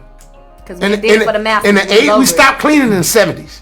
For real. It was like in the 80s and 90s and early 2000s, you didn't hear nobody talking about they about to go professionally clean. Yeah, it was. You didn't hear nobody talking about they about to take a job at a hotel to clean. No. Yeah, it was their mamas. No. Now our grandparents in the 70s, 60s, they were cleaning. Yeah, that was. But when that Hamron and that crack era hit in the 70s and 80s and 90s, we wasn't cleaning. The Hispanics started to flourish and started to come over. And neighbors like, we'll take that. We stopped cutting grass. They say we'll take that. All the shit that we was like, we not doing that shit no more. A lot of trades, they took them. Yeah. You real aggressive with it. But what I'm saying is, like we let stuff go, and it's naturally our trait. But the generation just let it go. They didn't want to. That's like American thing. That 70s, 80s era of people, they They was think about that era. Them area people, they was just chilling. They All right, really y'all. were chilling. Well, I have a lit conversation for y'all that I want to talk to y'all about. Okay, all right. Okay. Oh Lord. Oh Lord, just for me. Oh, Lord. Lord. Tony conversation be having us sitting down talking for hours. Look how he's sipping. He ain't even a drinker. Look how he keep popping. He keep taking little swigs. He's a swigger. He's a swigger. But I ain't you dirty black swigger. But I'm in the cut rolling, you know. That's all, bro. I'm a swigger, bro. So the question is, right now, all eyes are on Ari because she was seen in the club dancing on another guy, and fans. Ari who? Fletcher? No. That's a Moneybag lady? Yes, she is with Moneybag Yo. That's Ari Fletcher, girl. Oh, I thought you said was she with Fletcher? I was like, no, I said Ari Fletcher. Oh, I'm sorry. I heard like was she with Fletcher? Like was that the guy name? I was like, no, his name is Greg. Sorry, but yeah, she is with Moneybag Yo, and she was seen dancing with another guy. So of course you know how the fans do when they see you out and you doing too much. They gonna record you and they gonna post it up and they gonna see because everybody want to be the news. Find the news here first. Everybody is the news channel. So, of course, everybody hitting on Moneybag Yo saying, yo, do you see your girl? Look at her. Like, what's she doing? So, Ari goes on her social media platform because apparently that's how you address the masses. And she says, hey, the guy that I was dancing with, his name is Greg and he is gay. So, all my gay male friends, I treat them like I treat my female friends. If I would dance on my female friends, I would dance on my gay male friends. Call it cap. And I really want to ask...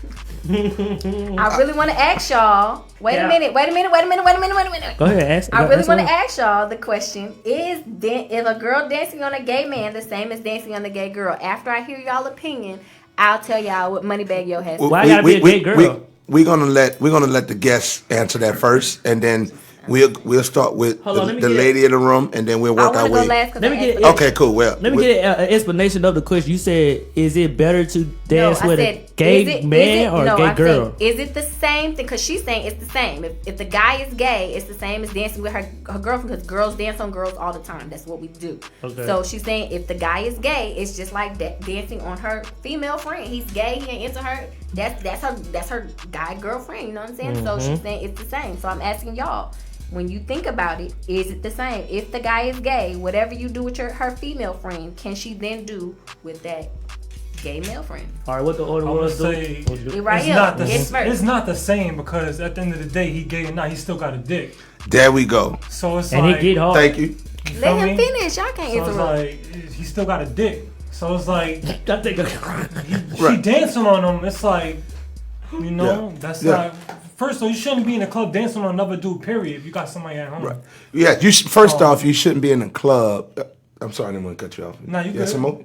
No, I was just saying, like, if you got a man, like, you shouldn't be lap dancing on no other man, like, you feel me? But, okay.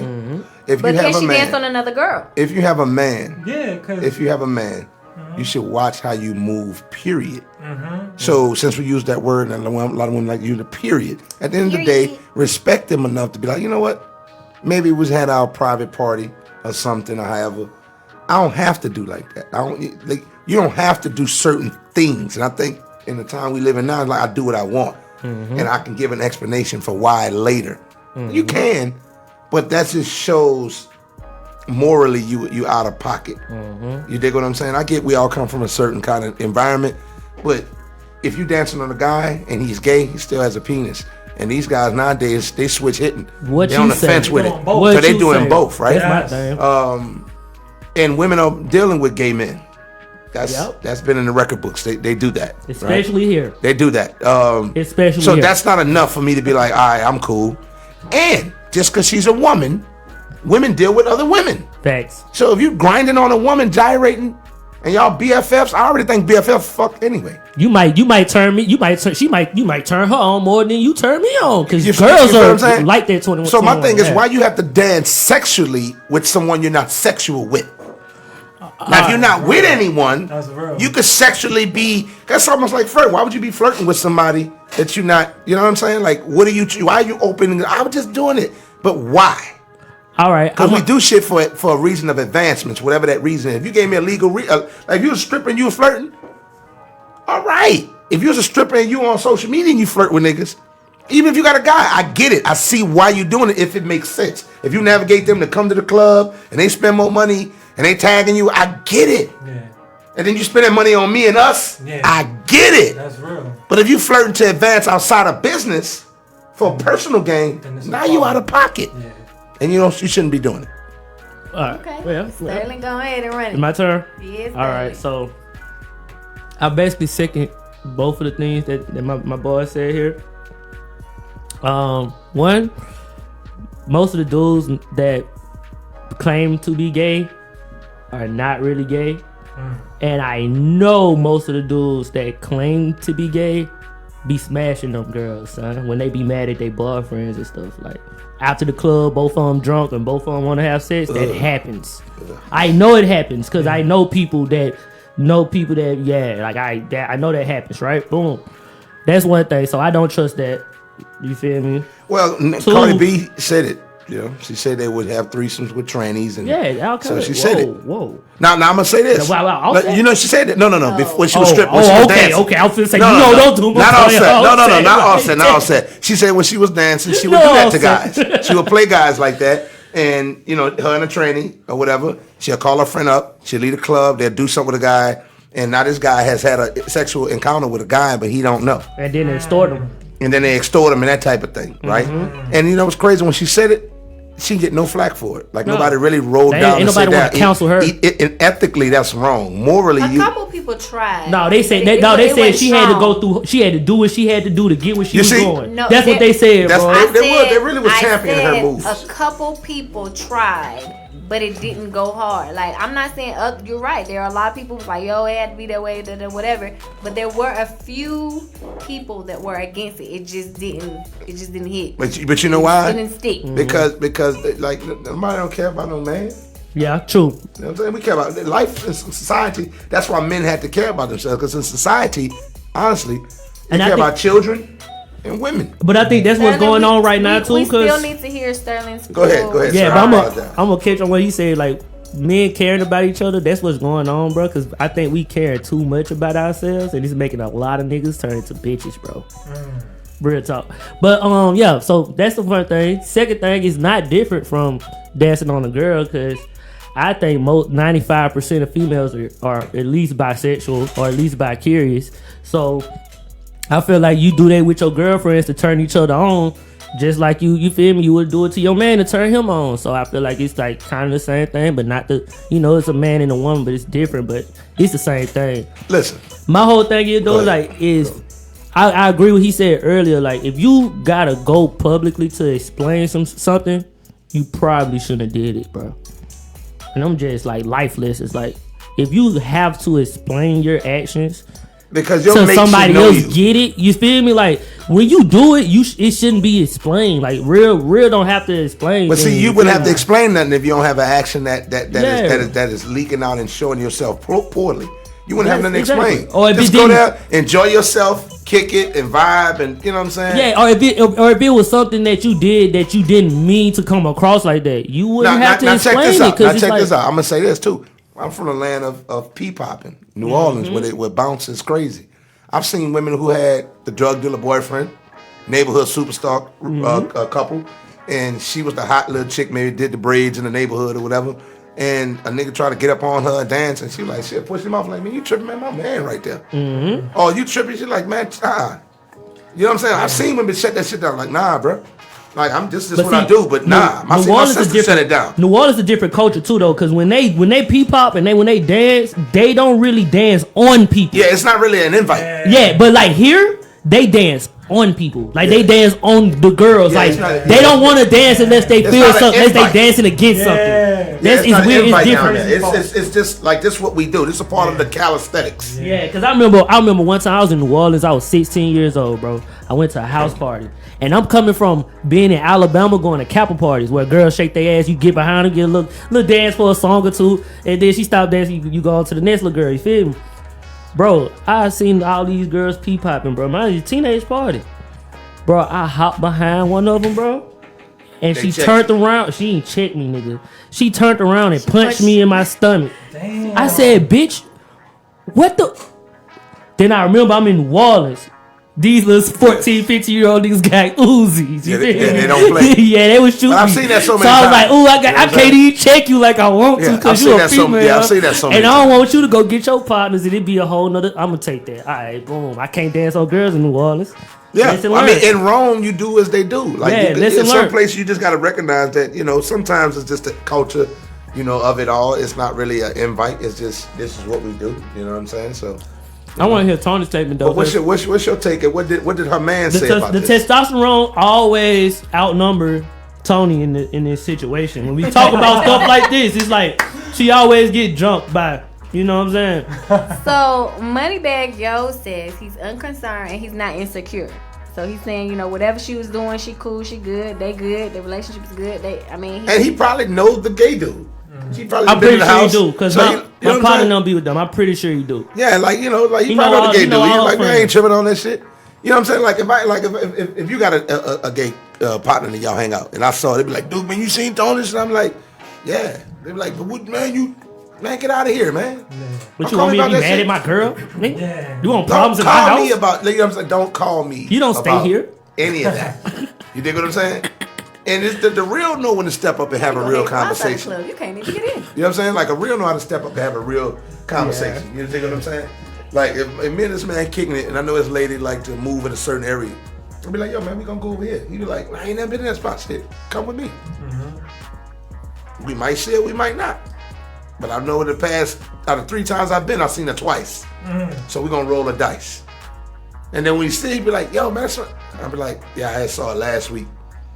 But, that's just that one time.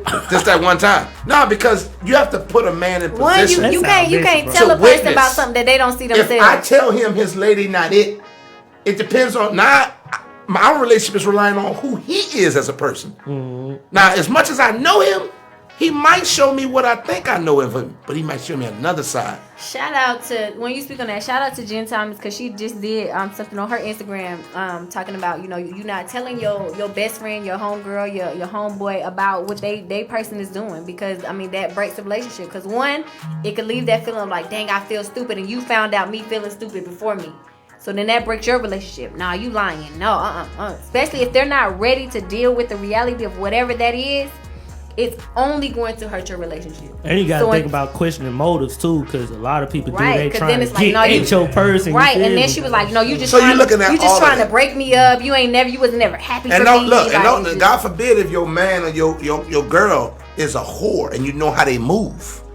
Like if he know, I'm that guy that like run through him and that move a certain way, and he might be, but right now he's not with this one particular, and I come to him like that, he be like, man, I know how you move. And don't let him see me do no snake shit before. He already know I got that in my bag. Mm-hmm. You see what I'm saying?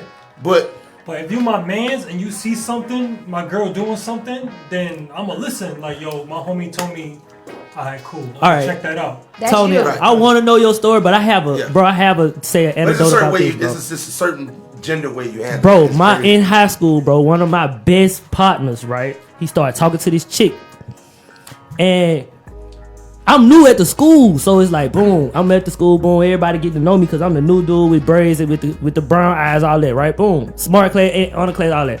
Bro, his girlfriend. I'm trying to get yourself. Listen, bro. Listen. I'm the only one with braids back there. He won't let us know he had braids. I had braids. I got bright eyes. You guys sound like a hater. I think he said Hazel. You guys sound like Hazel. No, I said brown. He said Hazel. I definitely said brown. But he said, you guys sound like haters. You know what I'm saying? Got the good grades. You know what I'm saying? I'm smart, Haterade. Period. But look, my homeboy. His girl literally, like, he just got with this girl like a week ago. 7 days ago. Bobby Spurter hat toss, you feel me? And, bro, this girl literally walked up to me. I cannot make this up. I hope she ain't listening, because she listens. She know I ain't capping. She know I ain't capping. Look, she walked up to me, Tony, and said, dude, listen. She walked up to me and said, Sterling, if Byron wants your homeboy, I'll fuck the shit out you. I done seen that happen before. I said, what, girl? You seen a woman say that to a guy? You do know that's my best friend. I done seen that happen before. I done had people. Bro, he didn't care. That's what blew me. No, for real. He didn't care. I said, bro. You gotta check your girl, son. Bro, no, I've seen females do that on many occasions. I've also seen in moments where I'm dating someone and their homeboy will say something like that to me, like, "Yo, if this were my partner, like, you know what it'll be." Like I've seen both sides of that on many. But see, I have been that person that have told a nigga that, "Hey, bro, when y'all break up, I'm hollering at her." I'm gonna say this though. I'm gonna say this, and then he go back and tell her. Now I'm gonna say this though. Cause she told me when she gave me the number, like, the human nature, you can't omit it. Like if you see something attractive, you're gonna be like, damn. Yeah. My older brother, you know what I'm saying? Shout out to my older brother and his wife. But when they was in college, and she was a track star, I used to be like, we used to go up to Elkhorn State. I used to be like, man, these fucking legs is crazy. You know what I'm saying? I used to be tripping like, man. I was thinking that I didn't want to be the one to say. I'd be like, man, legs is crazy. She had a homegirl named Joyce. And I was like, man, they just laid legs. Like, they just had toned legs. And I used to be like, he caught me one day. He's like, oh, she looking at my lady's legs. I was like, she gonna run away. I look on tell. I said, nigga, yes. Say she gonna run away when it gets hard, bro. Right, yes. I was like, yes. He's like, nigga, I know that's one of the reasons why we out here. Them legs the reason why I get you to come with me to Elkhorn State, which is about 3-4 hours away from New Orleans. Just in case you need backup, you gotta check somebody. No, because I think men. No, I just take the ride with him. You know what I'm saying? Okay, but he's saying the legs is why he's taking 4 hours in a 1988 Cutlass. Cause look, that burn rich. Damn. I'm talking about, you know, my dad's truck was burning, and my daughter's like, ugh, daddy, it stinks. But think about it this, burn though. Rich. We kind of get with fine girls so other men can know we got something fine. You get with fine girls because you like the package. The vagina is gonna be just about all the same, bro. But the package is wrapped in. You like that. But I'm saying you like that because other people like that too, and you want they can't have it, bro. Well, for me, I don't have that mentality. I like a great chemistry, and I love to see something a certain way. I don't really care if somebody else don't like it a certain way. But I'm saying or you do like it a certain way. You don't think your brother felt good that you was looking at his girl legs, bro? I mean, it is an ego boost. That's what I'm saying. But I don't think that's the mentality going into picking somebody. No, not for you. I ain't talking about for you, bro. I'm saying like that's like. But that is some people's mentality. Some people will pick a toxic person, but we look good together. Yeah. You know what I'm saying? And that seems like that's what the common, trend thing is to get somebody that probably is not the best fit, but we look good together. And we probably have great sex. Oh, you look good to me. Y'all might not look good together. You see what I'm saying? So, I mean, for me... to have people look you at ever see like, somebody go out and it's like, bro, I know you looked in the mirror before you walked outside. That fit do not look good on you. But, you came outside in everybody like a certain something. You know what I'm saying? Yeah. So, So, to answer the original question... Oh, we did cut you off like 5 times. Sorry, Tony. I'm sorry. To answer the original question, so originally... had I not seen the video of her dancing, I would probably say, I mean, do what you want. The typical Tony answer, do what you want. She grown. She know, what I'm saying? Her man, like you said, her man know who she is. However, while I do understand that he is gay, the way that she was dancing was a little too much for me. Like, she was like in it. Like, they basically... if they had taken off their clothes, they was having full-on sex on the dance floor. Like, it was aggressive dancing. Like, I've definitely danced on girls and stuff like that, but the manner that she was dancing wasn't the way I would dance on my homegirl or something like that. Like, it was like, no, because the way he was looking, the way she was like throwing it back on him, like they was having sex on the dance. Can I add a caveat to that though, Tony? All right, so you do like realize that like stripping is like popular now. Dancing has changed. She's not a stripper. Again, but that's my point. That's my point though. Like Duke said, if you're doing it for business purposes, she was like, she's a stripper. This is what she do. She's just trying to make her money. Then you know what I'm saying, buzz down. Like whatever the song say. But she's not. And you have a man. So if you're going to dance, like you would dance if your man is open to you, let you dance on a gay man, do that. Live your best life. I'm the queen of live your best life the way you want to live it. However, there's a way to do everything. So you dance on this man, but you ain't got to like bend all the way up with your hands to your ankles. That's what I'm saying. That's like dancing now, bro. Like the dancing you talking about, that was dancing in the 90s, in the 2000s. I'm Shit saying, elevates. You don't have to do that on him particularly. You know what I'm saying? If you have a man, if she's like Duke said, if she's single, you know what I'm saying? Drop down on split on the dick. I don't care. But as a woman that you want to be taken seriously and you want people to not really, you know what I'm saying? Dance, you could dance with him, but you don't have to do that aggressively. Like they was having sex. Yeah, But that's how they dance. That's dancing They though. was having sex. All right, let me ask you this, Tony. The crybaby. What is the crybaby dance? Oh man. It's you. Exact. And what? That's not sexual, bro. Right or wrong? I'm just saying, bro. That you basically riding an imaginary penis, bro. By yourself though. With good knees, with stamina. Come on, bro. By yourself. But I'm saying like that you don't have to have a man there for that to be sexual baby. and for somebody to look at you sexually by you doing that. Dancing period for a female, you can whine. A man is gonna look at that sexually. I instantly look at a woman that decides know how to to get dance? on all fours or decides to get on the floor, or even If women you- that oh my take their God, shoes off. Those are I can't Like, if you're on the floor, like your body is touching the floor, your hands are touching the floor. If you take your shoes off in a club where people are wasting drinks, spitting, maybe I don't know, they may be peeing. That's a bit much for me. I did see a white girl pee in the club. It was like, you nasty. So one time I went to this rave. I went with a whole bunch of Do they happen at raves a lot? But see, like you walk out of raves with pee on the bottom of your feet. Well, no, that's not what I'm saying. I went to this Okay. rave and I took a shot, and when I took the shot, I threw up instantly. Like it went down and up on the floor. Like it wasn't nothing where I could catch it and go to the bathroom, and like it just down and up came on the floor. I couldn't stop it. It was like instant. And in the rave, I was like, trying to tell people like, hold up, let me clean You it one up. of those? Nah, nigga. Let me clean it up. Well, look, I was trying to tell, but like people got mad at me. Yeah, They was but like, you move get out beat the way. You get Like, beat up for that, Tony. they was stepping all over it, and I was just like, Yeah, You finna throw up again, see the people Right, step in. I was That's like, Lord have mercy. You got a big conscience, bro. I'm like, ugh. But Tony and cares so a when I lot. think about those type of things happening, if you taking your shoes off, the feet that you about to walk in your house with, and then like people that walk out with their shoes in their hand and they out on the concrete, you know what I'm Yeah, I saying? be But seeing girls like I be like, drunk as Listen, fuck. when I see that, when I see that, I already can kind of compartmentalize who I believe you to be. Certain things I can compartmentalize who I believe you to be, because class is just what it is, and I think class has went out the window. Bro. You're gonna always have a group of women that don't care about class at all. Bro, it's You know what I'm saying? They want the attention, they want the glory, they want the looks, they want that, they want the neck turns, they want the bop. You know what I'm saying? While they walking back, they want all of that. Then you got a group of women that may look like it, but they desire class, so they move and they curtail themselves a little different than that. And actually, in a lot of sense, a lot different than that. That's what I've always been appreciative. A woman that could be sexy, be alluring, and still keep class. All right. When you omit class, I look at you in a different way. But- You become concubine style. Dude. And I'm not saying that everybody who does that is, but that's how I perceive you. That's a okay, fine then line. I have a thin question. line. I have a Between, question. yeah, it's I a have thin line question. nowadays. I have a question. So, with her dancing the guy, if you and your significant other or your mate are out and y'all having a good time drinking, dancing with each other, are y'all allowed to dance on separate people of the opposite sex? While we out together at the same time? Yeah, like for me, is That my sounds guy like some able swinging. to dance with another female while I'm there? Am I I- able to I'm- dance with listen, another I'm male? like this.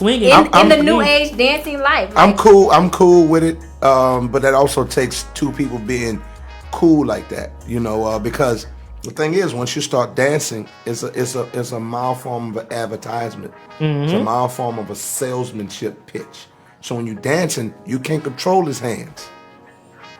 You can. You'd be like, don't do that. But then you kill the flow of dancing. You kill the flow of, so if he wants to get a little bit more erotic, if he wants to get a little bit more sensual, I know when I dance, I'm going to grab your neck. And So the, I hope your and guys- the, and the hair, because you go pull it out. And the hair, right?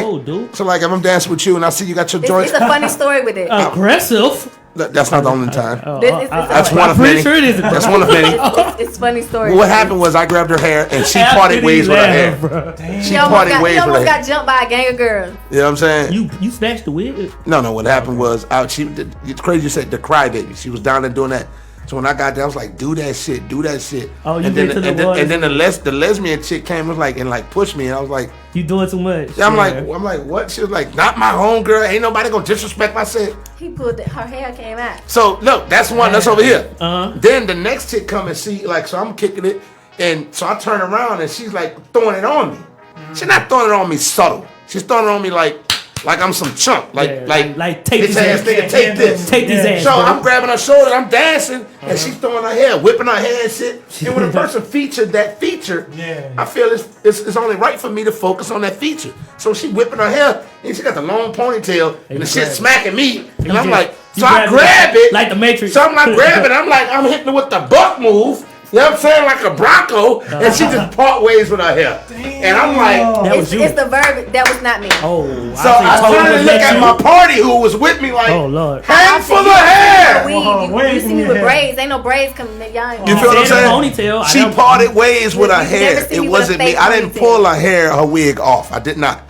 I placed my hand on it. And you set it there. I gave it her one head wrap. moved and she moved it. When it comes to dancing, I don't. If I'm with somebody, I don't dance on other men. That's just not something I do. And I don't dance on another one. Like, you know, but I have been with women. I have been with women where I may step away, use the bathroom, whatever, and she might just be vibing with somebody, whatever, and I come back and I won't even break that up. But I'm also a type of person that don't like strip clubs, bro. Like, I don't get purpose in strip clubs. Well, I get the purpose of it. I just don't partake in it because I'm like, yeah, it's not for me. That's what I mean. It's not for me. Need like advertisement of a boner. Don't yeah, like hey, bro, I don't want to go to the club. Boner? Like I don't want to come. Yeah, like I don't want to go to the club and see everything that I can't have. Right, that I can't have. And you want me to spend money to turn her up, so she can get more freaky and erotic to get me more wanting it more, so I can't have it. The fuck? Yeah, the right one might take you back for a happy ending. But the thing is, I'm not gonna pay for a happy it. ending is a hand squeeze. I need way more than that. I just dropped you $300. But see, I'm gonna answer your question. You gonna such this thing in 4 draws? That's what you gonna do. It's a respect thing, right? And I feel like if you at the club with your significant other, that should be like a date night type of thing. Ain't no way in the hell you should be at the club with another man. Hey, I'm in the corner with another girl, bro, and we supposed to be together. It sound like we swinging. It sound like we trying to take a couple back to the crib. You might dance on you the see dude. what I'm He saying? might like it, want to take you home. It ain't no he might. He don't like you. Like my man's in the corner. That's just like a dude buying a drink. He gonna feel played if you take the drink and not give him a number. Like he gonna feel the type of way. You feel me? And it's like nowadays, I think this is what's going on. It's like, bro, people do not respect. It's like respect is gone. So everybody wants respect, but they don't necessarily know what it means. And they don't know what it means to give it. So it's like that goes into everything in life, like relationships, clubs, like this situation with Ari, right? If she respected Moneybagg Yo enough, bro, she wouldn't be like, you know what I'm saying? But you also gotta understand too, the level of self-respect is but that's what I'm saying. It's a respect all the way. But listen, it's a respect because if Moneybagg Yo cared about himself, he wouldn't want his girl out there looking like that. Put it like this. You feel me? Like it's a respect thing. I've met women, and class dwells in the hood, in the cesspool. I've met women who they were hood chicks. You know, they were hood. Hey, I'm tipsy off this drink though. Yeah, well, you finished the whole thing. You finished the whole thing. But they were hood chicks. But they just wasn't ratchet minded, right? I was in the hood. I'm a hood dude. I come from that environment. They wanted better though. But I wanted better, and I knew how to move better. I knew how to set a standard. I knew how to have a certain type of decorum, and you know what I'm saying, move a certain way. Just because you're from that environment, you don't got to just portray that. Yeah, do better. And these chicks would have a drug dealer guy or a nigga that probably had some paper, or a guy with had a couple chop shops. They always dealt with guys that had some money, right, or whatever. And they knew how to move. Most times that dude would knock your head off your shoulders. So you got to move a certain way. Because them guys not letting anything happen with them. Because name and in a close community, what part of New York are you from? From Staten Island. Staten Island. You know how it goes. Yeah. I got a reputation here. Yeah. I can't let you tarnish that. One dude be like, yo, son, your girl wildin'. Yes. Like, and he could be lying. Yeah. Now, if he's really lying, I might let it slide, depending on how bad it ruffles my feathers. If he's not lying, I'm really hot because he got one up on me now. Yeah. And you allowed it to happen. Word. You see what I'm saying? So it's just a certain way. He goes back to the hood talking about, yo, I saw son's girl. You feel what I'm saying? And don't let him have visual to back up his claim. Because people like to record. We in the record. Or witnesses. You see what I'm saying? Visuals or witnesses. He went with a crew. Or screenshots.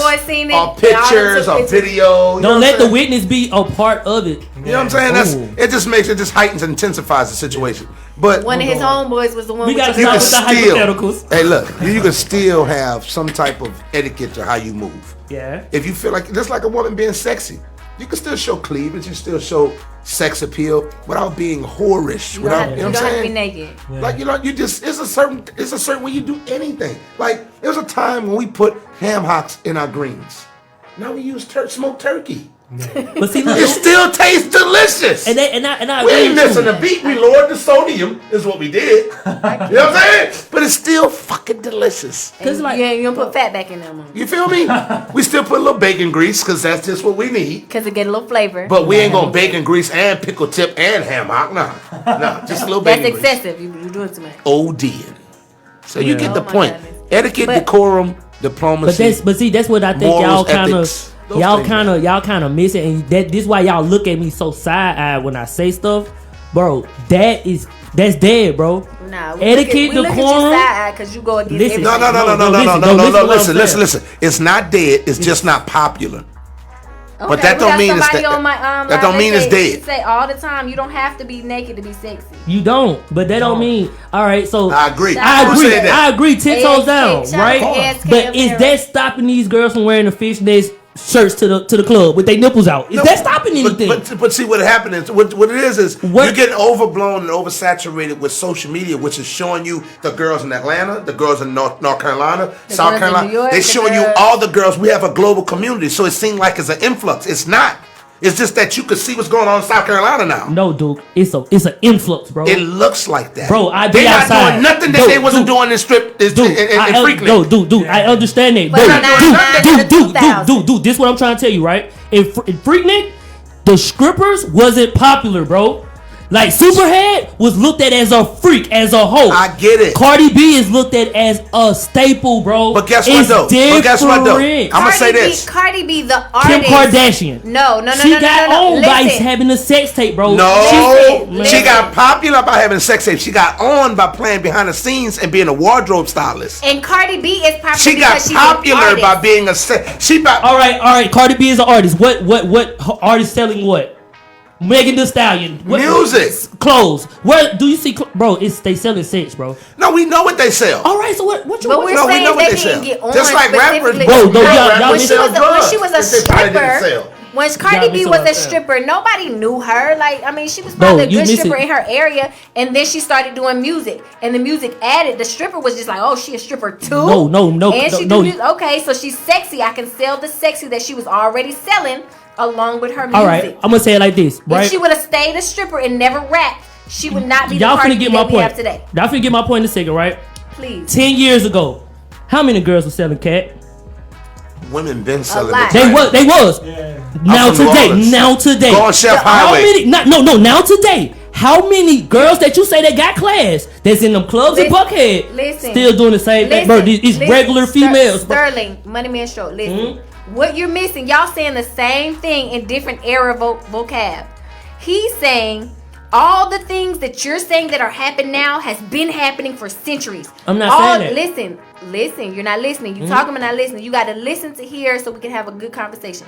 So you're saying, hey, it's public, it's live. Yes, it is. But back in the day, the same thing has been happening. We just didn't have the social media to make it so heightened so everybody can physically So all you see. saw, That's not what I'm saying, though, Tony. That's why I'm stopping you. That's not what I'm saying. I'm saying it was the same thing back then, but now it's exponentially more. It's not. No, but Why not? listen. The It's reason just- what I'm saying it's is just seen more. What I'm No, saying bro, is it's more. I'm out. no. It's It more, bro. seems like an influx of something, but all you doing is you went from a community living to maybe a regional. Every now and then you might go to Pensacola from New Orleans, or from Texas you might go to Arkansas, or from New York you might go to Jersey, or maybe Virginia. But now you can hear about your cousins in Atlanta outside of what grandma say. So that's gonna make Or them the want to do phone what the call. Atlanta people doing. So it's not saying that it's more happening. It's just now you get to see it. But I'm saying, why wouldn't it be more happening if you in the country somewhere and you seeing what they doing in Bruh, the city? let me tell you you this. gonna want to do what they doing. So it's gonna be more people doing But it. that's what I'm trying to explain to you. I live in New Orleans Oh, Monday yeah. through Fridays, and in the weekends I went to Mississippi. They was Okay. doing the same shit. I understand. There was that. whores in Mississippi that was trying to go That's- in the juke that's not joints what- but and this what holler I'm at the saying. uncles This and the what I'm guy saying, that was dude. clean This what I'm saying, with the dude. creases in their suits. Dude, this is what I'm saying. All right, as beforehand, They wasn't doing nothing. It was unacceptable to. All right, certain girls will look at other girls that sell their cat as they look at them a certain way, right? Okay. Nowadays, so for you're saying it's more acceptable. Listen to me. Nowadays, it is girls that I am running into, right? Not where I'm from. That I am running. They are charging niggas to have conversations with them. It's a different time. All right, y'all. Listen. Let's agree to disagree. No, what you're trying to express, and I think the part that you're missing is you're expressing that a difference between dead and popularity. Thank you, girl. They're not that. What's being popularized is ratchet Sodom and Gomorrahism. But let me ask you this question. What still thrives is quality women, people who understand a quality approach to life. That is still there. Just like they're saying, like, just because every rapper talks about drugs and trapping, that there's not hardworking guys out here and there's not non-trap rappers. Not saying it ain't, but if it's popular, that by it being popular, that by definition means it's more of it, bro. No, that doesn't mean that. It's a trend. Popularity comes from what the system allows you to see. All right, so if the system is allowing you to see more of it because they want to see more detriment than progress come from a group of people. That doesn't mean that that's all that there is. Dude, they just like saying it was. Okay, I got something for you. So statistics want to tell you that most black men are married to white women. The numbers statistically say that's a lie. 80% of black men are dating black women, successful black women. Like statistics, but the social media, the statistics of the world will show you black men are all into white women. It's not. It's only a small. That's a conundrum because you taking a real number and putting it to a social. That's what it's all about numbers. If you don't have the numbers, it don't make sense. It's about numbers. A percentage, 20% of this is doing that, and I'm showing you this 20% in max form. I'm blasting it at you, throwing it at you. This 20% because I don't want you to see the real. All right. So if you want to use that, right, is the number of single black women more now than it was in the 90s? It's more single black women now, ain't it? Exactly, bro. Y'all ain't making the single black women effect is also coming because women financially can sustain themselves. It's a lot of excuses for that, bro. No, but when you can sustain yourself, you don't have the belief that you need somebody to have a financial means. But that's not what I'm saying. That's not what I'm saying, right? Well, you can't pick what you want out of the fucking argument, man. I'm not. No. I'm using her argument.